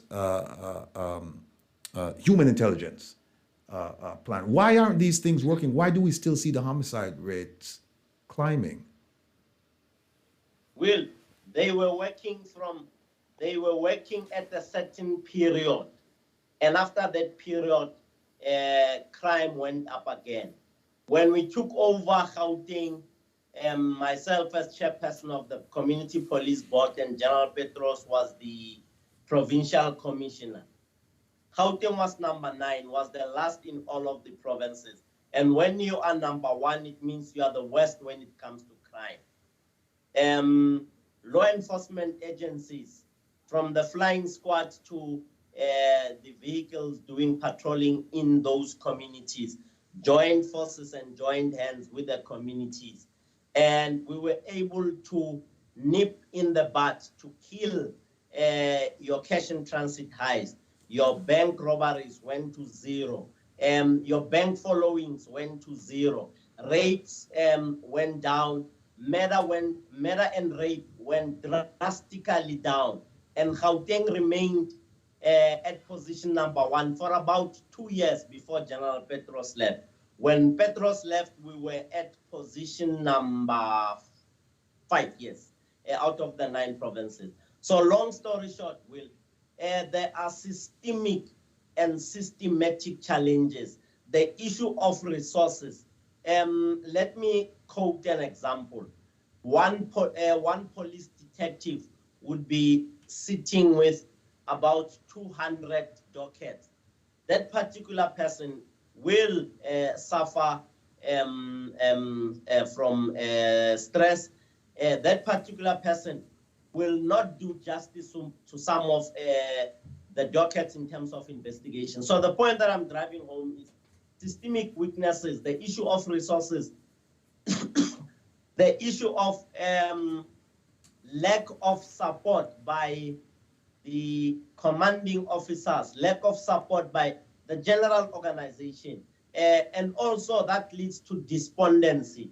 Let me put it to you that some 3 weeks back, I drove with one friend of mine who's a warrant officer and asked this guy, how long have you been a warrant officer? This guy says, 24 years. And I asked this guy, how do you feel? He said, I don't want to come to work. I'm just coming for the sake of coming to work. So that tells you, even if a person in the street would provide that police officer with information, that guy has issues with himself, with the rank, with what he's expected to do. So long story short, systemic and systematic weaknesses create serious problems for policing, for crime prevention and crime combating. All right, listen, I promised Herb that he'd come on, but I just have to ask you this one question. I was there when, in fact, I assisted in developing the tracker team, right? When Becky Tlele was the police commissioner. And yes, that team was very active. In fact, it was transplanted throughout the entire country. And their primary mission was to go after bad guys. They had a list, and that was it. They went after these guys, and they went after them with a vengeance. What happened to that team? And the reason I ask you that question is I'm going to ask you later on in the program, and you can think about it for now, is what are some of the programs that you're using in South Africa that you think might be useful for the Jamaican crime situation? Because you've done some reading and you know something, you know quite a lot about Jamaica. So tell me about the tracker team. What happened to it and what happened to the other initiatives? Those successful initiatives that you help South Africa with in terms of the training of the trackers, in my book, we used to refer to them as the predators. The predators in code were dismantled by some of the members in the leadership of the organization. I don't know what were the reasons. Do I agree with it? In the past, did I agree with it or now? No, because it yielded results. I always ask myself, is it that people were sabotaging themselves and or were not happy with the successes of the tracking team? I remember some of the members of the tracking team very, very frustrated, and some of them left to go into private security companies. And I would want the Jamaica's constabulary force to use this model of your trackers and your tracking team if they don't have it. If they do have it, look into your dashboard systems that they use and how effective that team would be. In the event that it does not exist, it is critical that you have people who are set up, a unit that's set up to chase your top 20 or your top 200 or your top 100 in Jamaica, to ensure that on a day-to-day basis, when they wake up, they're hunting Andy. When they wake up, they're hunting Will and Herb and Andy. They leave. They don't have any other thing. They will know all corners of the country where this particular person has been, who this particular persons or suspects friends are, and they will be able to provide a lot of relief to the investigators who have these 200 dockets, one individual having 200 dockets. I would want once again to advise South African policing services to look at the issue of the trackers and the successes. If the tracking team was not successful, I did not have that background. And if the tracking team was not successful, it means the management system did not take into consideration the weaknesses. And I am looking at the resources that your team invested in Will to take those guys from South Africa across the ocean to FBI facilities to train them. You know what? It's funny you mentioned that because it just seems, and this is, it happens in Jamaica too. Whenever you have a successful entity, crime fighting entity, it's disbanded. Because if you remember, Ambassador, if you remember, there was such a team in South Africa called the Scorpions, and they were so effective at doing their job that they were disbanded, and then they became some of them they created the Hawks. And then now the Hawks used to report through that chain, through the police command chain. Now General Labia, our good friend, he doesn't report to the police commissioner. He reports directly to the minister. So even though his budget is proposed in Parliament by the police, they wear the uniform, he's not really considered police. They're an elite separate unit. But before you respond to that, let me just have Herb jump in because I know he wants to ask a couple of questions. So Herb, the floor is yours, sir. No. Good afternoon, Andy, and welcome to the airwaves of Virginia, as well as the rest of the world that's listening. I'm particularly interested in the Crime Stop program feature of Turn Back Crime. Is there additional funds in the millions dedicated to tip-offs or to say get into high schools? You know, a lot of times we overlook our school kids, but some of the best sources of information can flow from even the middle level schools, like whether you high level primary to secondary, early secondary. It's the latter part of secondary schools where they get too smart for themselves and they either participate in gangs or in other forms of crime. But are we where the kids are hungry, where the kids need assistance? How can we cultivate a Crime Stop program that pays money to kids who, via counseling, let's say we're doing counseling in the schools, and the kids, some kids are determined to talk about crime and criminality, and to give leads that lead somewhere. How can we effectively look at that group? Because we advertise to the adults and nothing happens of great consequence. But how can we effectively reach our children to not just stop crime, but stop things like human trafficking? Thanks for that great question, Eb. In my own space, in my mom's community, Eb, what I do as an individual or as an ambassador of this international program or campaign, I look at those who play football, youngsters who are good from the ages of 10, 11, 12. Identify, there's one in my street, in my mom's street. Identify that young man. Identify that young man, grabbed him by the hand, introduced him to one of the top teams in South Africa. When you do that, you're creating an opening for a young star. You are turning him into something, into someone more responsible, as opposed to being a runner, getting joy and excitement from being a drug runner and that kind of stuff. I think what we need to do is to identify young people who are in conflict with the law.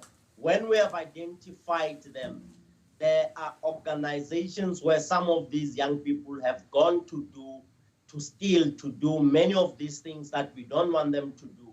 We bring them in and ensure that we create a program that adds value to the youngsters. It's all good and well for them to play football. It's all good and well for them to play chess. Teach them how to code, teach them coding, teach them robotics, teach them how to create apps so that they can make money from their activities. I have observed that in our communities, poverty is one of those enablers of crime. It's a generator of crime. And for me to give that particular young man or young women $2 or $10 or $20 is not adding value, because that particular youngster depends on me. When he sees me, he sees the king of the day. And I don't want to walk around carrying that mentality. I have to help them generate an income for themselves. So yes, when we petition Interpol and Crime Stoppers International, we can use these programs that you were speaking about earlier with the deputy mayor. You can use those programs as crime prevention initiatives that are fully funded by Cooperate. We are now coming to concluding in the response by saying public-private partnerships must be the order of the day. Public-private partnerships would mean law enforcement, would mean communities, and would mean corporate citizens. Let me share with you one of the things that I'm busy with that would be coming around May, June. On the national screens of South Africa, very soon, in one of the big TV stations or big TV channels, I am bringing about a program on cyber smartness. What you want to do to get funding for such kind of a program, you want to go to those companies that were hacked and say, here is a program that deals with cyber smartness.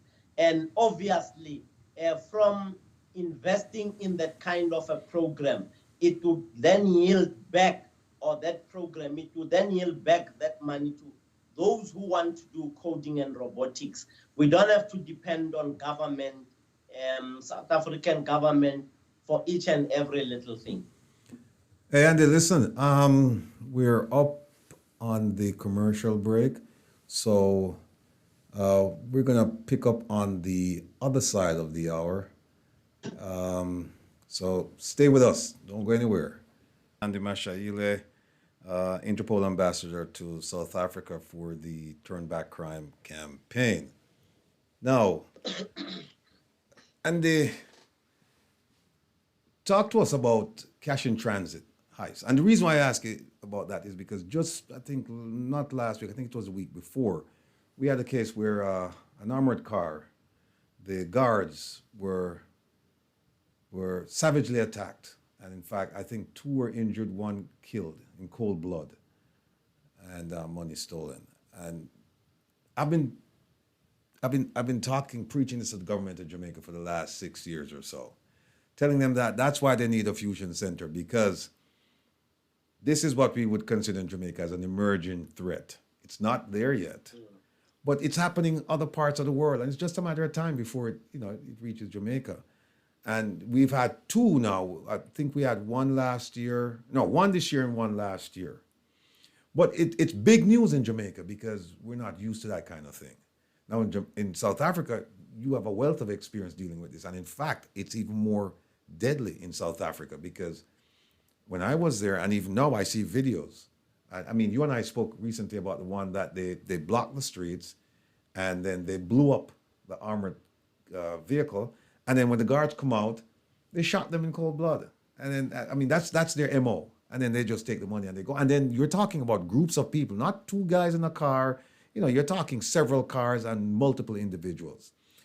If you could provide, as a consultant, advice to the Jamaican government and the private sector responsible for transporting money, what would be your advice as far as cash in transit heists to them? What would it be?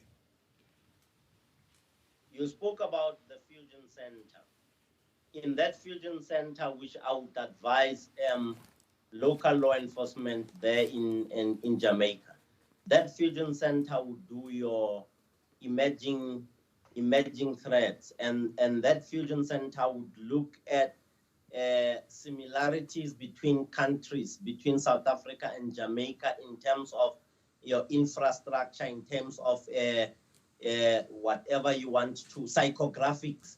At the end of the day, then use their wealth of experience or the data that they have gathered to do projections, use technology, use AI to ensure that in the event that a similar crime is committed to crimes that are committed in South Africa, then you have a functional, strategic, and tactical response. Set up your fusion center. Ensure that you provide your law enforcement officers, the men in the streets, the guys in the streets, or the guys in the patrol vans. You arm them with experience and training. You start a policing cross-cultural program. They go to South Africa, they go and learn firsthand how communities like Alex, like Tembisa are policed. And when these cash in transit heists happen, how do the communities respond? What is the contribution of the communities? And what is the level of violence? And what is the modus operandi executed by the perpetrators, the guys committing the cash in transit heists? And what kind of fear is it instilling in the communities, in the police, in those who are working at those cash in transit companies, especially those who are driving? So we can share those experiences. But long story short, let us use technology. Let us use advancement in technologies. Let us learn from different experiences picked up in different countries, especially when those countries have similarities with our own country. Set up your fusion center, train your people, expose them to these kinds of threats, and also teach them that crime will be displaced by organized criminals. Remember, the people who are committing cash in transit heists are not fish and chips operators. They're very organized. It's an organized crime gang that does surveillance, that does the calculations, that checks the time, that has military training and execute military precision, and know how to use time, and know how to instill fear, and know how to use explosives, and know how to cut a car off, and know how to block a threat off, and know how to make a getaway from the scene of crime. So these are some of the things that we would need to sit down and.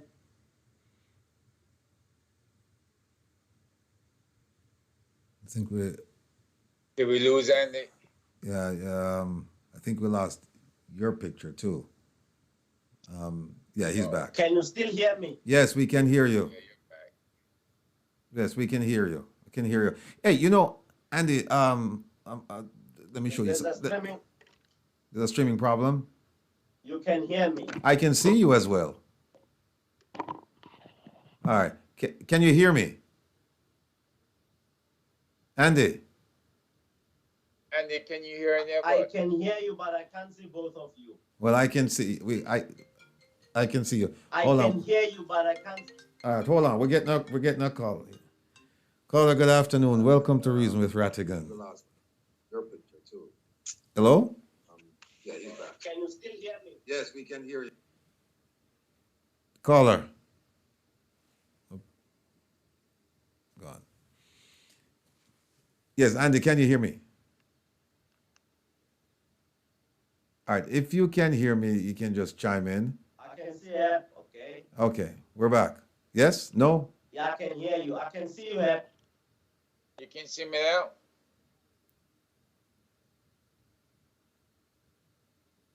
And Yeah, I can see you now. okay, Okay. yeah. One of the things that I've often told the Jamaican government is that they should establish sister There's relation. a delay. Will. Yes. Can you hear me, Andy?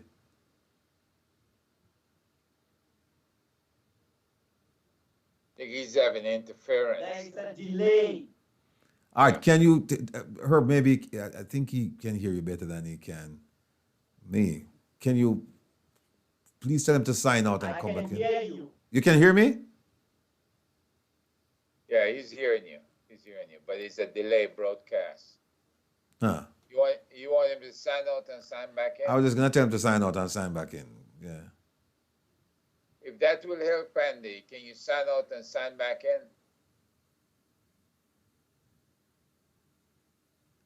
If you can hear me. No, he's not. He's not. It doesn't look like he's No. hearing any of us. I'll send him a message. Okay. Andy.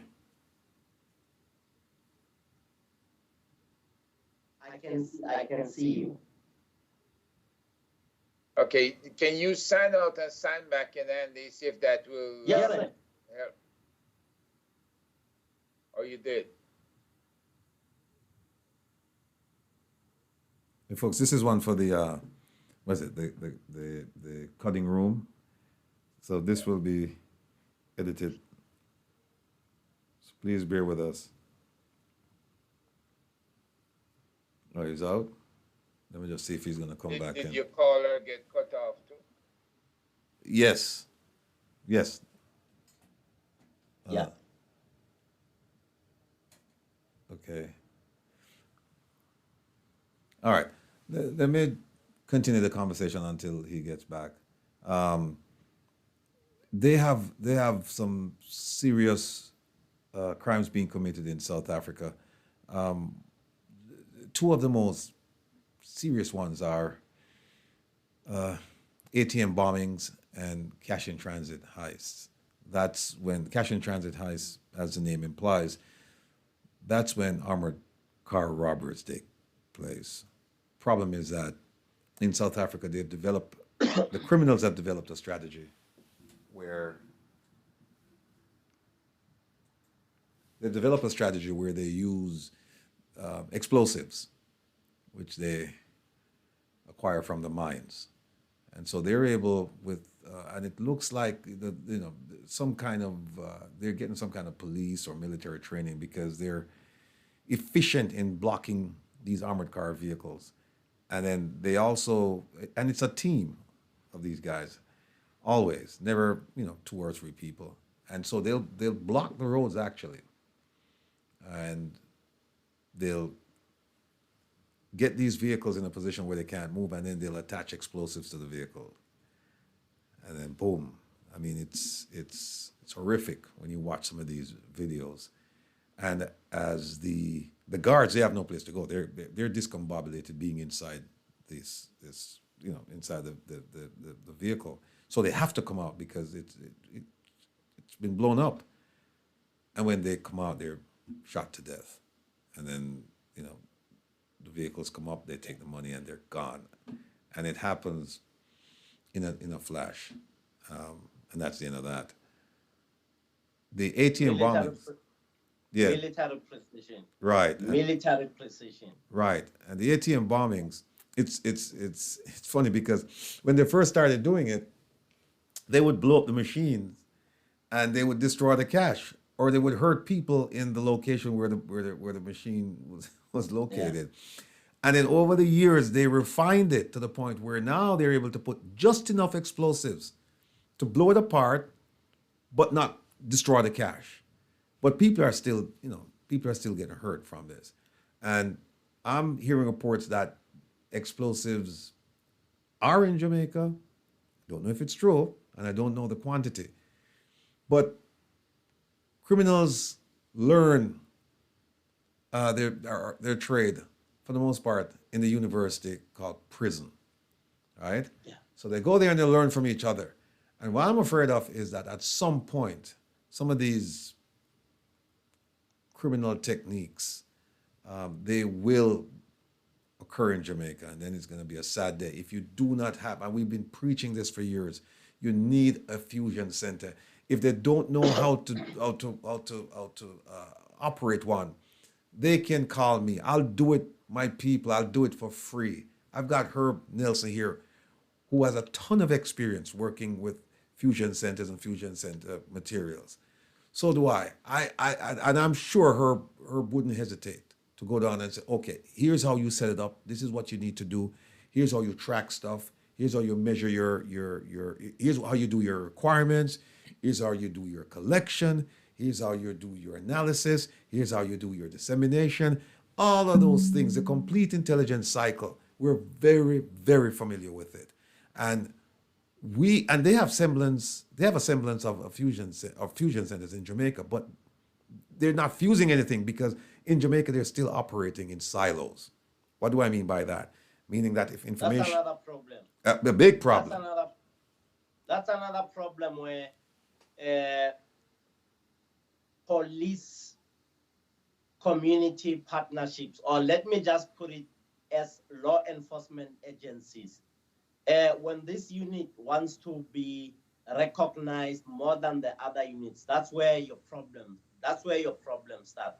When you hear crime intelligence being labeled as weak and useless by your visible policing teams or your specialized other units, your national intervention units and all those other units, you realize that there is no synergy in the organization. And the beauty of the Fusion Center, Summit Road, Sentin Police Station is in Summit Road.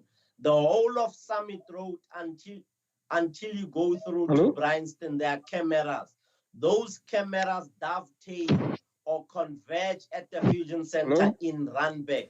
And in that Fusion Center, they can tell you the number of cars that use that road that day. They can even show you the registration numbers of those cars. They will show you the cars. The systems there record what happens from Rivonia Road down Summit Road, right Hold into. on 1 second. Hold on. No, finish up, Andy. Finish up. Yeah, right into William Nicol, right into Randburg.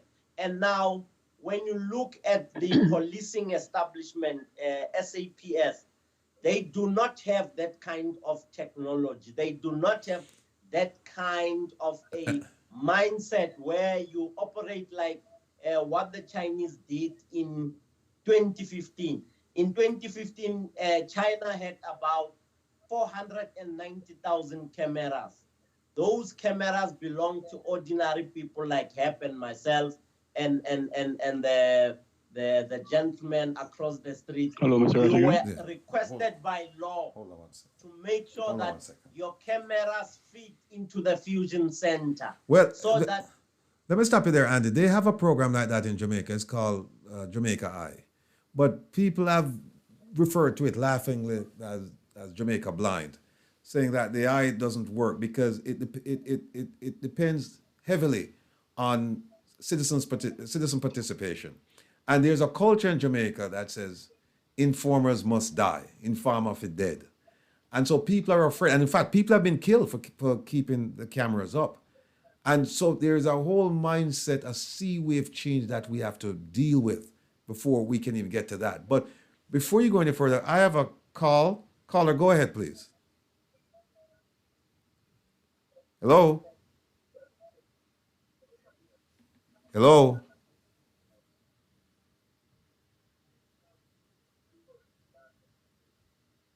All right, Andy, go ahead, finish up with the Fusion Center piece. the Fusion Center is very critical. Those who, for want of a good reason, would kill people who support the idea of setting up cameras. They change very quickly when their family members are raped as a problem of home intrusions. They change very quickly when their cousins, their mothers, or their fathers have been hijacked, or their right. wives or their husbands. So before it happens to you, Call. Hold on. Hello, Mr. Rattigan. Yes, Andy, hold on one second. Hold on one second. This caller has been trying to call in for a while. Go ahead, caller. I'm not hearing him. Caller? Hello?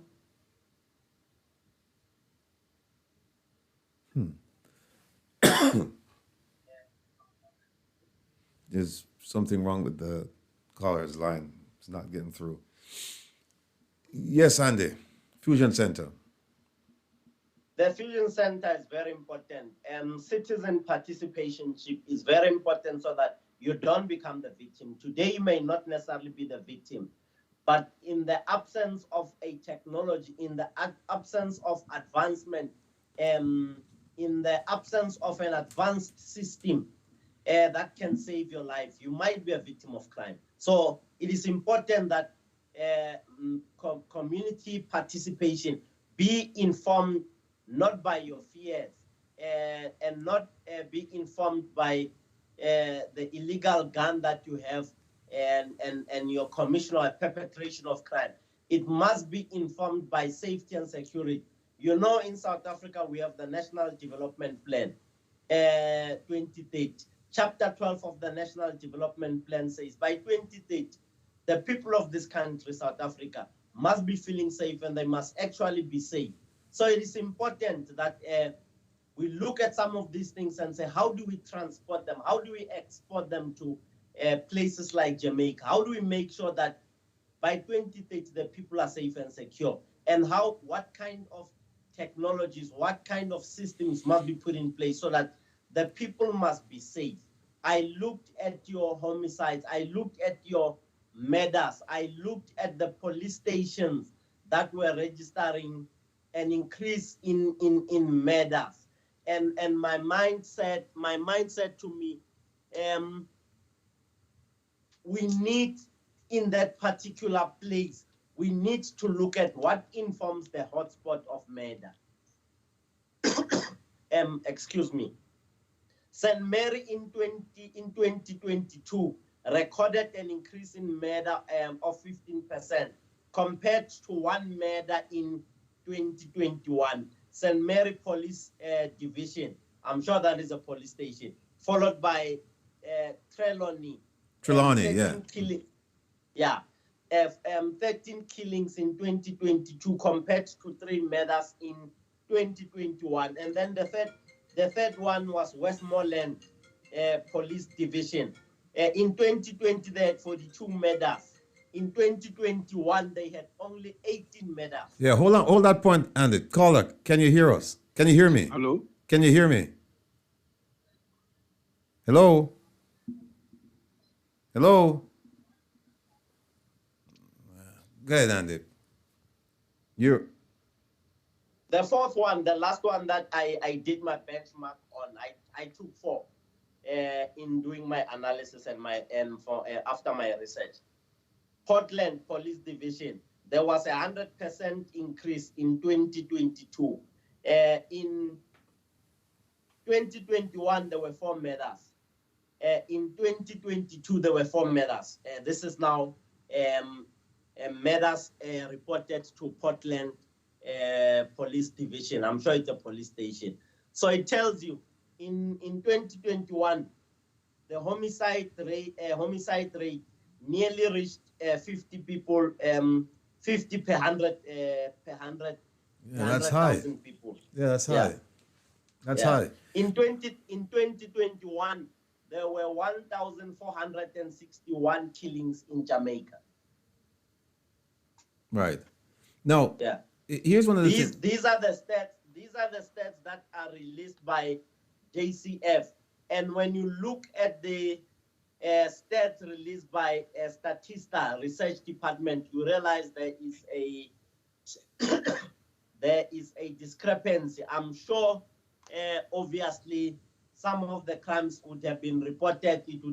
Some of them would not be reported, and those are not reported. The people who trust researchers and they would give researchers that information. So I'm not sure what's the margin of error. Why is there a margin of error between Statistical Research Department as well as JCF? Right, right. Herb. Yeah, I am, while Andy was speaking, I decided to take a look at the Jamaica cameras around the country. They have 5 cameras up, and 4 of them are out of order. Only 1 working, the one that's in Crossroads in Kingston. The ones in Portland, Jamaica, and in Halfway Tree, and other parts of St. Andrew, they're not working. The cameras are off. And this is consistent with what we told them back in 2018 and 19, that the call-in number to alert, see something, say something, that number, when people called it, there was nobody answering on the other end. It rang for, we rang it for 5 minutes, then we stopped. We rang it for 20 minutes straight after that, with the tourism police chief next to me and another superintendent of police. And nobody answered it. And I believe them now just taking the whole thing down. So, Andy, you're right. Technology plays a role, whether it's CCTV or a hotline. It plays a big role in tip-offs to the police. And I know the reward money has been staggering, the amounts that they've been paying out in Jamaica recently. So you have to ask yourself, if you have these rewards being paid out, and if the CCTV paid off, especially in a car chase that ended at in Kingston at Trafalgar Road, if you remember that shootout. I remember. Right? It helped. And now we see where the cameras are breaking down. So you have to wonder, where's the redundancy? Why can't, if a camera is unavailable, why can't you switch to a different camera? So we are our own worst enemies when it comes to the technology working correctly. Technology will only work if it's applied correctly and if it works correctly. You have to have people monitoring these situations and responding to what's going on, because it's public cameras. So Andy's on the money when he says these things are very effective. They will work. We hear complaints every year about predatory larceny. People stealing people's goats. Hold on one second. cows, Hold on one second. Caller. Yes, good night. Yes. Good night, Ratty. Yes, I can hear you, sir. Hello? Yes. Hello, Rattigan. Yes. Hello? Yeah. Hello, can you hear me? Hello? Yes. Hello. Hello. The phone open up. Hello. Hello. Yeah. Hello? Hello. We have to give some time. We have a problem with the phone line. Hello? You may have to suspend that. Yeah. Because it really. It all of a sudden it just stopped working. Yeah. I'll have to call them back. Yeah, sorry about that. Yeah, I'll just have to just turn it off and then just finish up the program and then call people back. All right. Oh, wait. Unless you can Hello? get the people's number and call. That's what I'm gonna do. Hello? Hello? Yes. Can you hear me? Hello? Hello? Hello? Hello? Hi. Hello? Hello? I have to call them back. Hello? All right, go ahead. I'll have to just call him back. Yeah. Um, they they the payouts, like I said, have been a high amount. But the fact is, if the technology does not work, when I spoke to one of the security guards in the company where he had a shootout. Says one of the guards was shot in the air because he was carrying monies in both hands. The female was carrying monies in both hands. And then you had the driver. So the person who was supposed to be there that day as a shotgun person, that person was not deployed, was not present. So it seems like there's a great deal of complacency when it comes to deployment of the guards. And that's because they had not been attacked in a long time. So they came up one man short, a woman short, as a shotgun person to cover the people who are carrying satchels of money, bags of money in both hands. So when they got attacked, it was the element of surprise was not on their side. And from what he described, the female was able to roll out of the way. She got shot 5 times. But when they came for her bag of money, she got off at least 4 or 5 shots. But the other guy got hit in the ear and shot in the head. And he passed away. He was deceased at the scene. So it's on the companies how they deploy the strength of their deployments. If they don't deploy a full contingent, and these guys know it, and they can know it one or two ways, through observation and surveillance, or simply there's an insider threat that they have not ferreted out. And so they have to figure out who informed. And that may involve checking everybody's cell phone to see who was being called up to the time that the truck deployed, or the armored truck deployed to the bank. And then these guys have to practice stealth driving, because they don't have to drive up to the scene and drop the guards right away. They can, in fact, drive through the scene slowly and double back. And that way they can observe the scene before they actually deploy their guards with the money.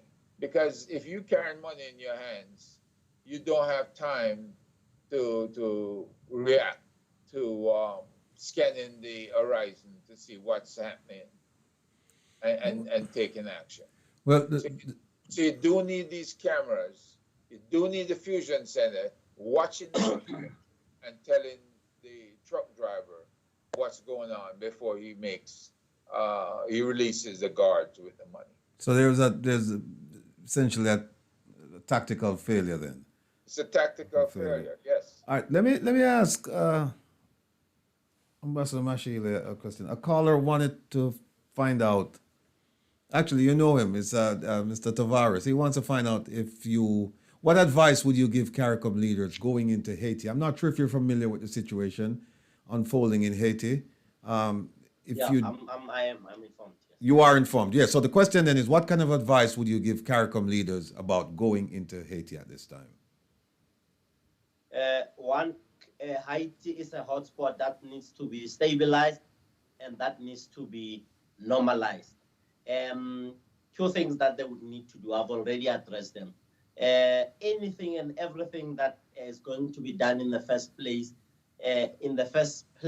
there would be to go in there with the mindset of hotspot stabilization. Hotspot stabilization would mean getting all those who are rowdy and getting all those who are law-abiding, the politicians, the critical stakeholders to come together and negotiate a settlement or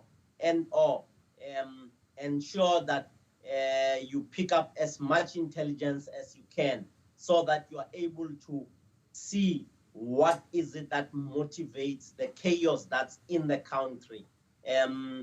The many gangs that are there that are pushing their own agendas, and as well as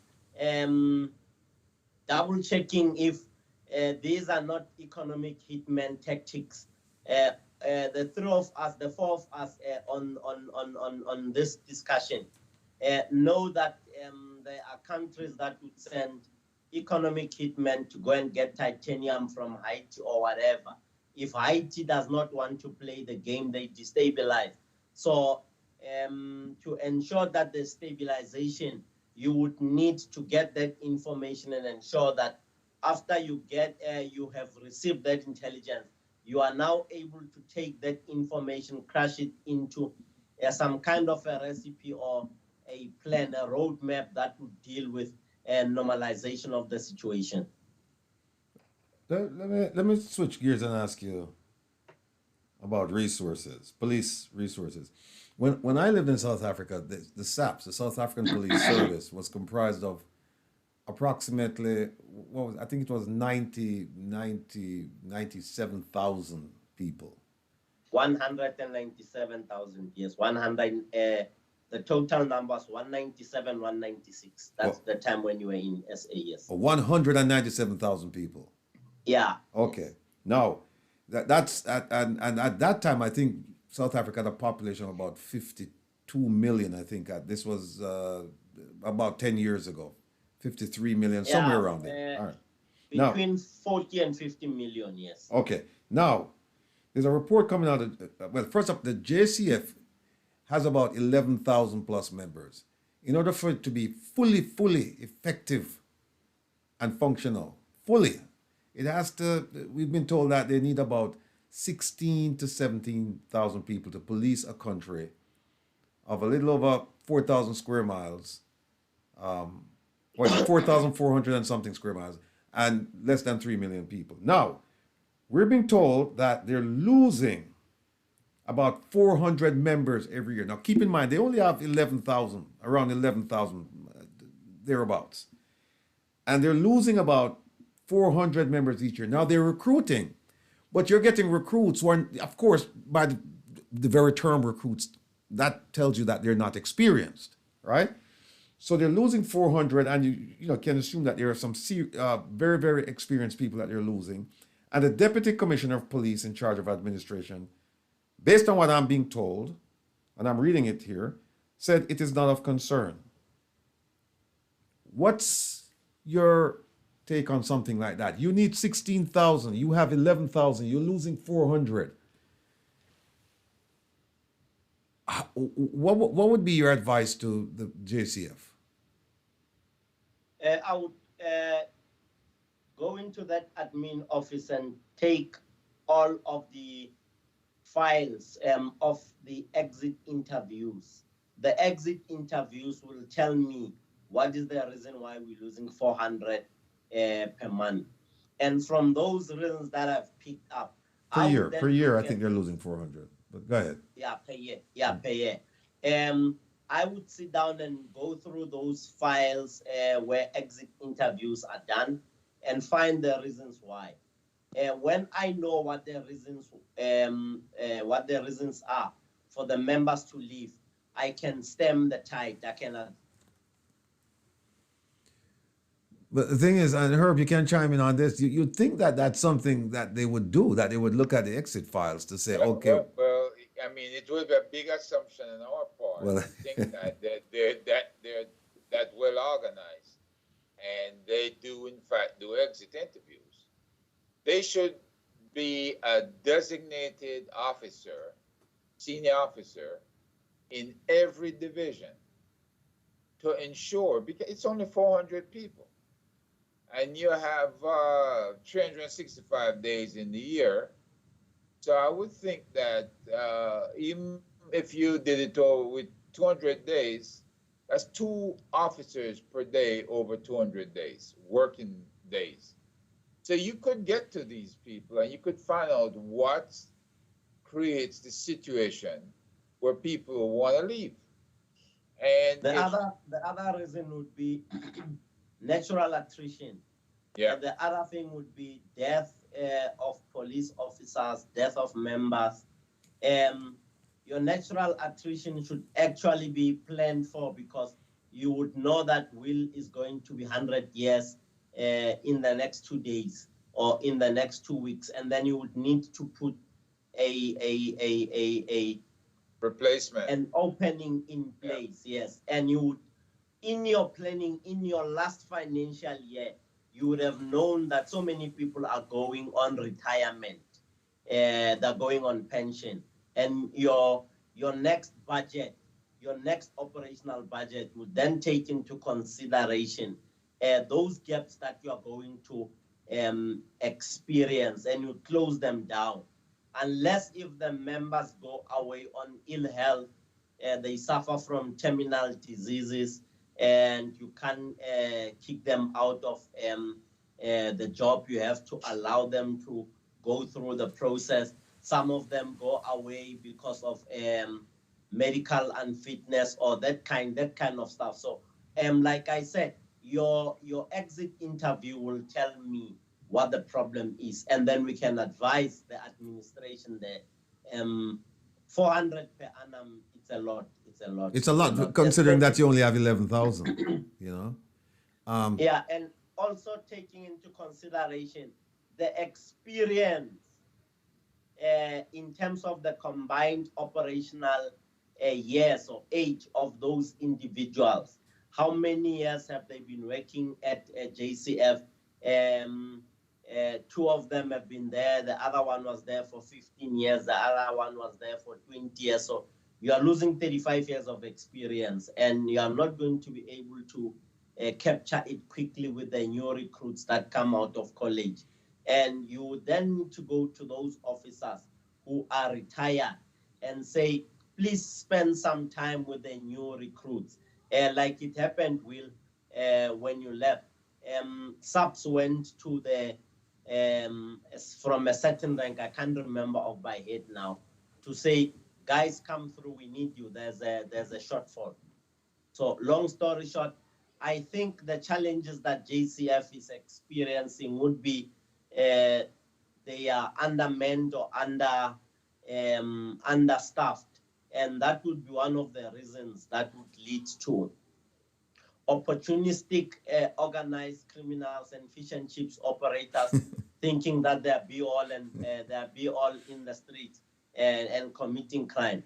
I am sure when people like yourselves in this discussion would sit down and pen a paper and say to JCF, that's our country, that's our sister country, that's my second home, I love Jamaica myself.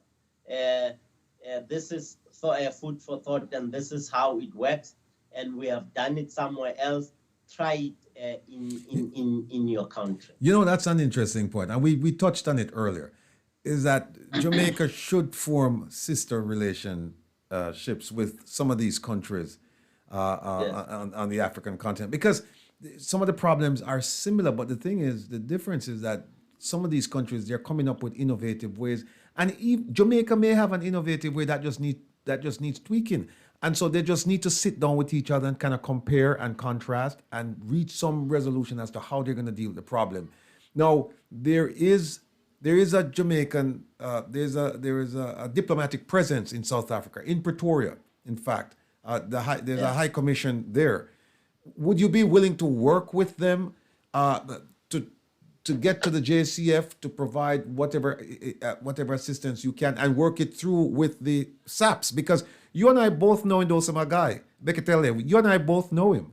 And I mean, we know him very well. And this is a man that would spare nothing to say, okay, I'm going to provide whatever I can to help Jamaica. We have our issues here, but it doesn't mean that we cannot help our brothers and sisters across the ocean.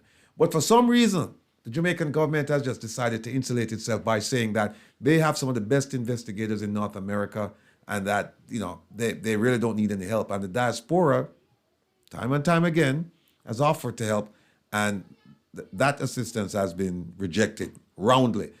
But I'm hoping that they will reach out to our brothers and sisters in South Africa, in Ghana, in Nigeria. Because, when you talk about scamming, they could go to the Nigerian police and learn about emerging threats, not only the present threats, but emerging threats so that you can prevent these things from taking place in your country. But there, Ambassador, there is like South Africans, Jamaicans are very, very proud people, proud to a fault. And what do I mean by that? To the point where they just refuse. If you start saying to them, look, you're not properly dressed. Let me give this. They say, no, I'm properly dressed. I don't need your help. I don't need your help. Let me ask you, give me some advice. How do you establish a breakthrough on something like this? How do you get through to your own people? And here it is, I'm asking a South African, a man was born and raised in South Africa, to tell me how I was born and raised in Jamaica to get through to my Jamaican people so that I can provide advice. But apparently what I'm doing is not successful and I'm doing it the wrong way. Herb, likewise, Dr. Francis and a whole bunch of people, the Man in the Wilderness, the People's Defender, the fireman, a whole bunch of people. We're trying to get through to them, but as Jamaicans, we cannot get through to them. What is it that we're doing wrong? Is there something you can point out to us that you say, hey, maybe you should try this? Yeah. Some of your profiles scare your own home country members. Oh.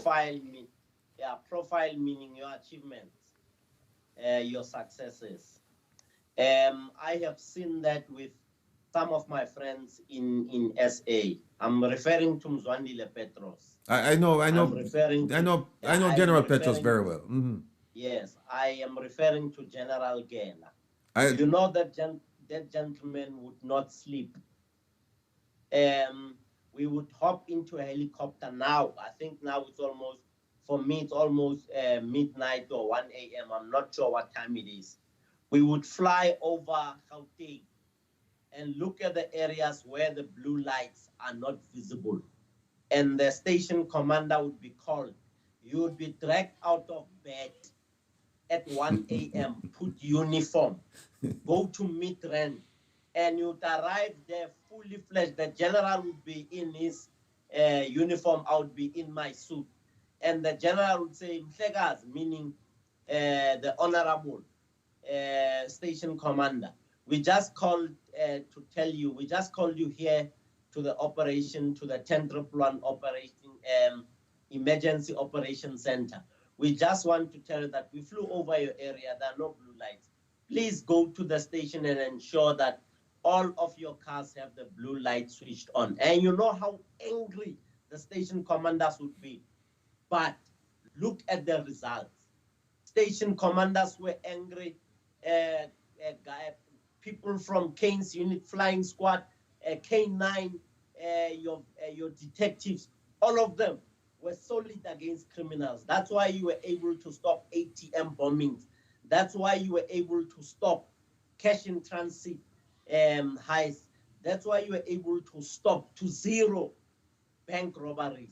That's why you're able to kill bank followings. Bank followings is when someone has drawn a large cash of money and take it home, and the cash custodians in the bank phone the criminals, and the criminals go and they kill people wherever at their houses.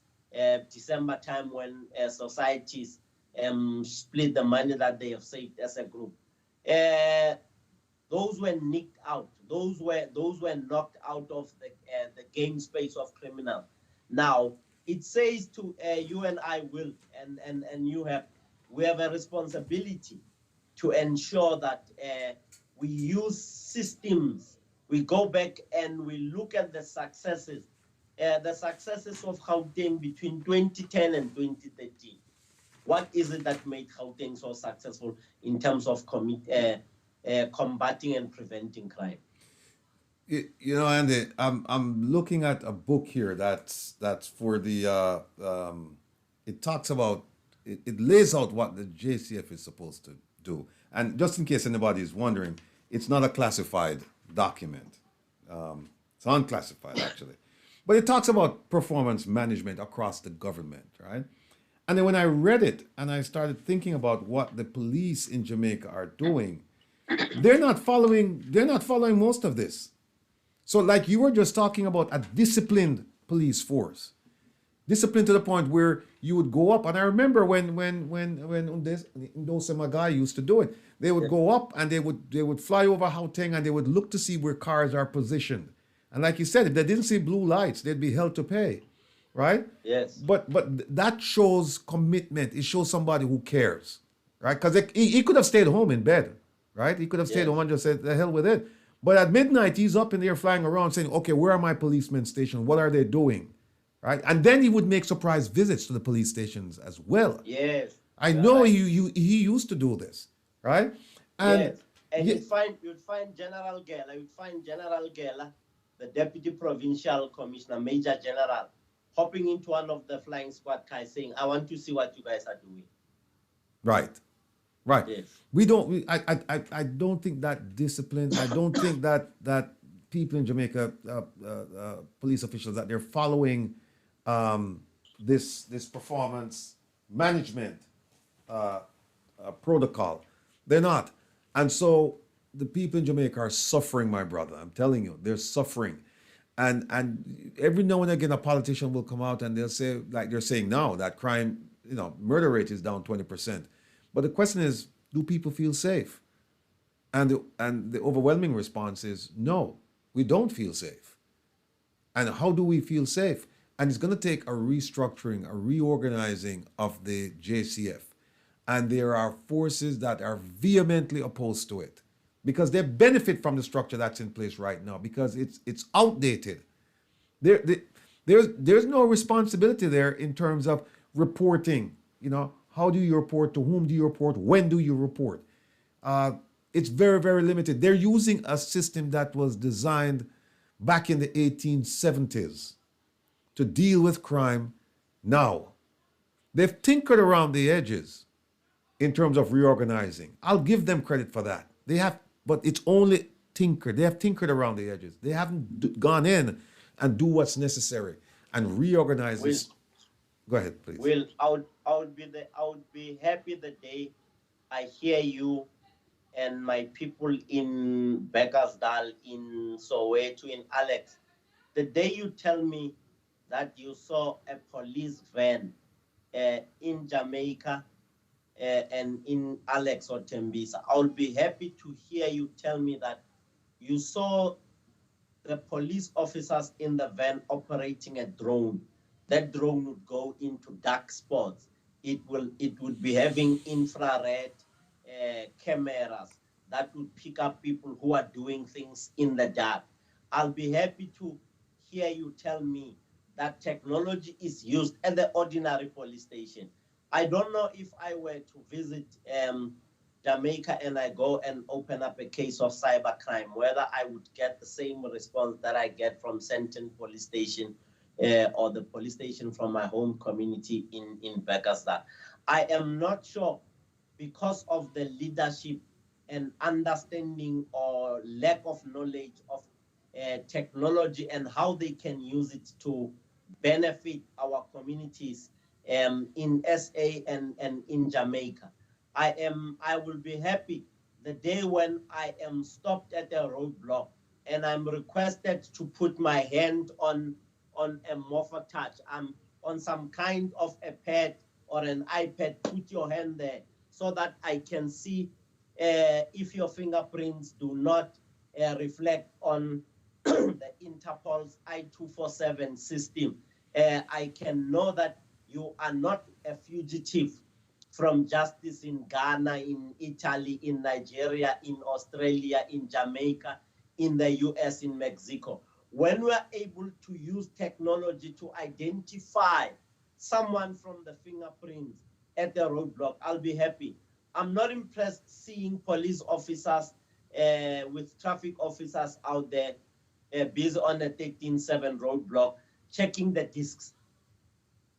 Why don't you get a technology that would help you with the fingerprints? You deal with your wanted suspects. Look at the guys that South Africa arrested who ran away from Israel because they were members of an organized crime gang. That guy spent 8 years undercover here. You can't tell me that that guy was not going shopping. He was not going to buy water. Was not going in. He was. Why is it that you were not able to pick him up in the first 6 months? Why were you not able to use the fingerprint? And the cell phone companies, why are they not helping us with technology? Us meaning in law enforcement. Why are they not helping us with your applications that are on the phone, that are connected to your Home Affairs and National Identification System? In South Africa, it's called HANIS. Your National Identification System connected to your Home Affairs or Homeland Office would be easy to expose an individual if he's wanted or not because of the fingerprints. You can imagine in my country where people, foreign nationals come in, they commit crime, and the fingerprints are lifted, but you can't use them anywhere because they're not on your system. Right. You are only going to file them at a later stage. But these guys use cell phones. These cell phones are provided for by cell phone companies.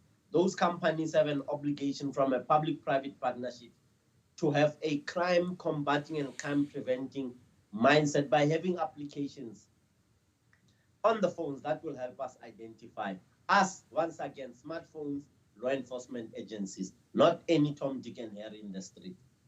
When they stop you, they should say, kindly give us your right thumb and your left thumb and your pinky and your forefinger. Let's see, who are you? We need that kind of stuff and technology. Yeah, I can see where you know some constitutional lawyer they would oppose it, but be that as it may, it's a strategy. Herb, do you have anything to say? Because we're getting ready to close shop now.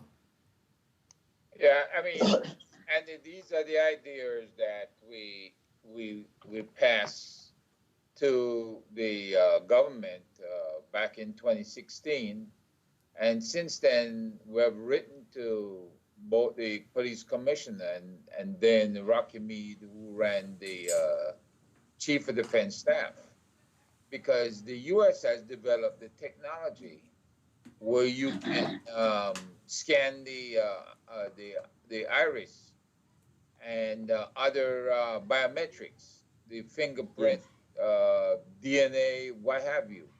We see in Jamaica the DNA lab is present, and we see young girls, 10, 12, 14, delivering babies, and no match is being made at the DNA lab to make an arrest of the fathers. And the fathers sometimes is living right in the midst of their street or in the very household. So the technology can be there, but you must have a willingness or dedication to use it and to do prosecutions. Well, what we hear the JCF and other spokespeople say is, we pass it on to child welfare. And the question is, you just pass it along to child welfare? Yes. Why? It's a crime. It's a criminal offense. It's statutory rape. Hey, Right. listen, we're almost out of time. Ambassador Mashayile, thank you for coming on and spending some of your time with us. We want to thank Deputy Mayor Richard Vernon as well, and wish him well on the event tonight, the soccer match between Jamaica and Trinidad, and of course Herb Nelson. Extend my thanks to you, my brother. Thanks for being here. Thanks for being a participant, and thanks for all that you do. Listeners, tune in tonight. Relax with the Rebel. This station, midnight tonight until 2. So until next week, same time, same place, we'll have some more interesting guests, and we'll explore issues affecting Jamaica and by extension, the world. Thank you for listening. And Andy, you have a pleasant afternoon there in South Africa. Or night. It's actually a morning. Morning. It's actually a morning. Yeah. 7. All right. Yeah, that's right. It's 1 in the morning. Yes. Yeah. Say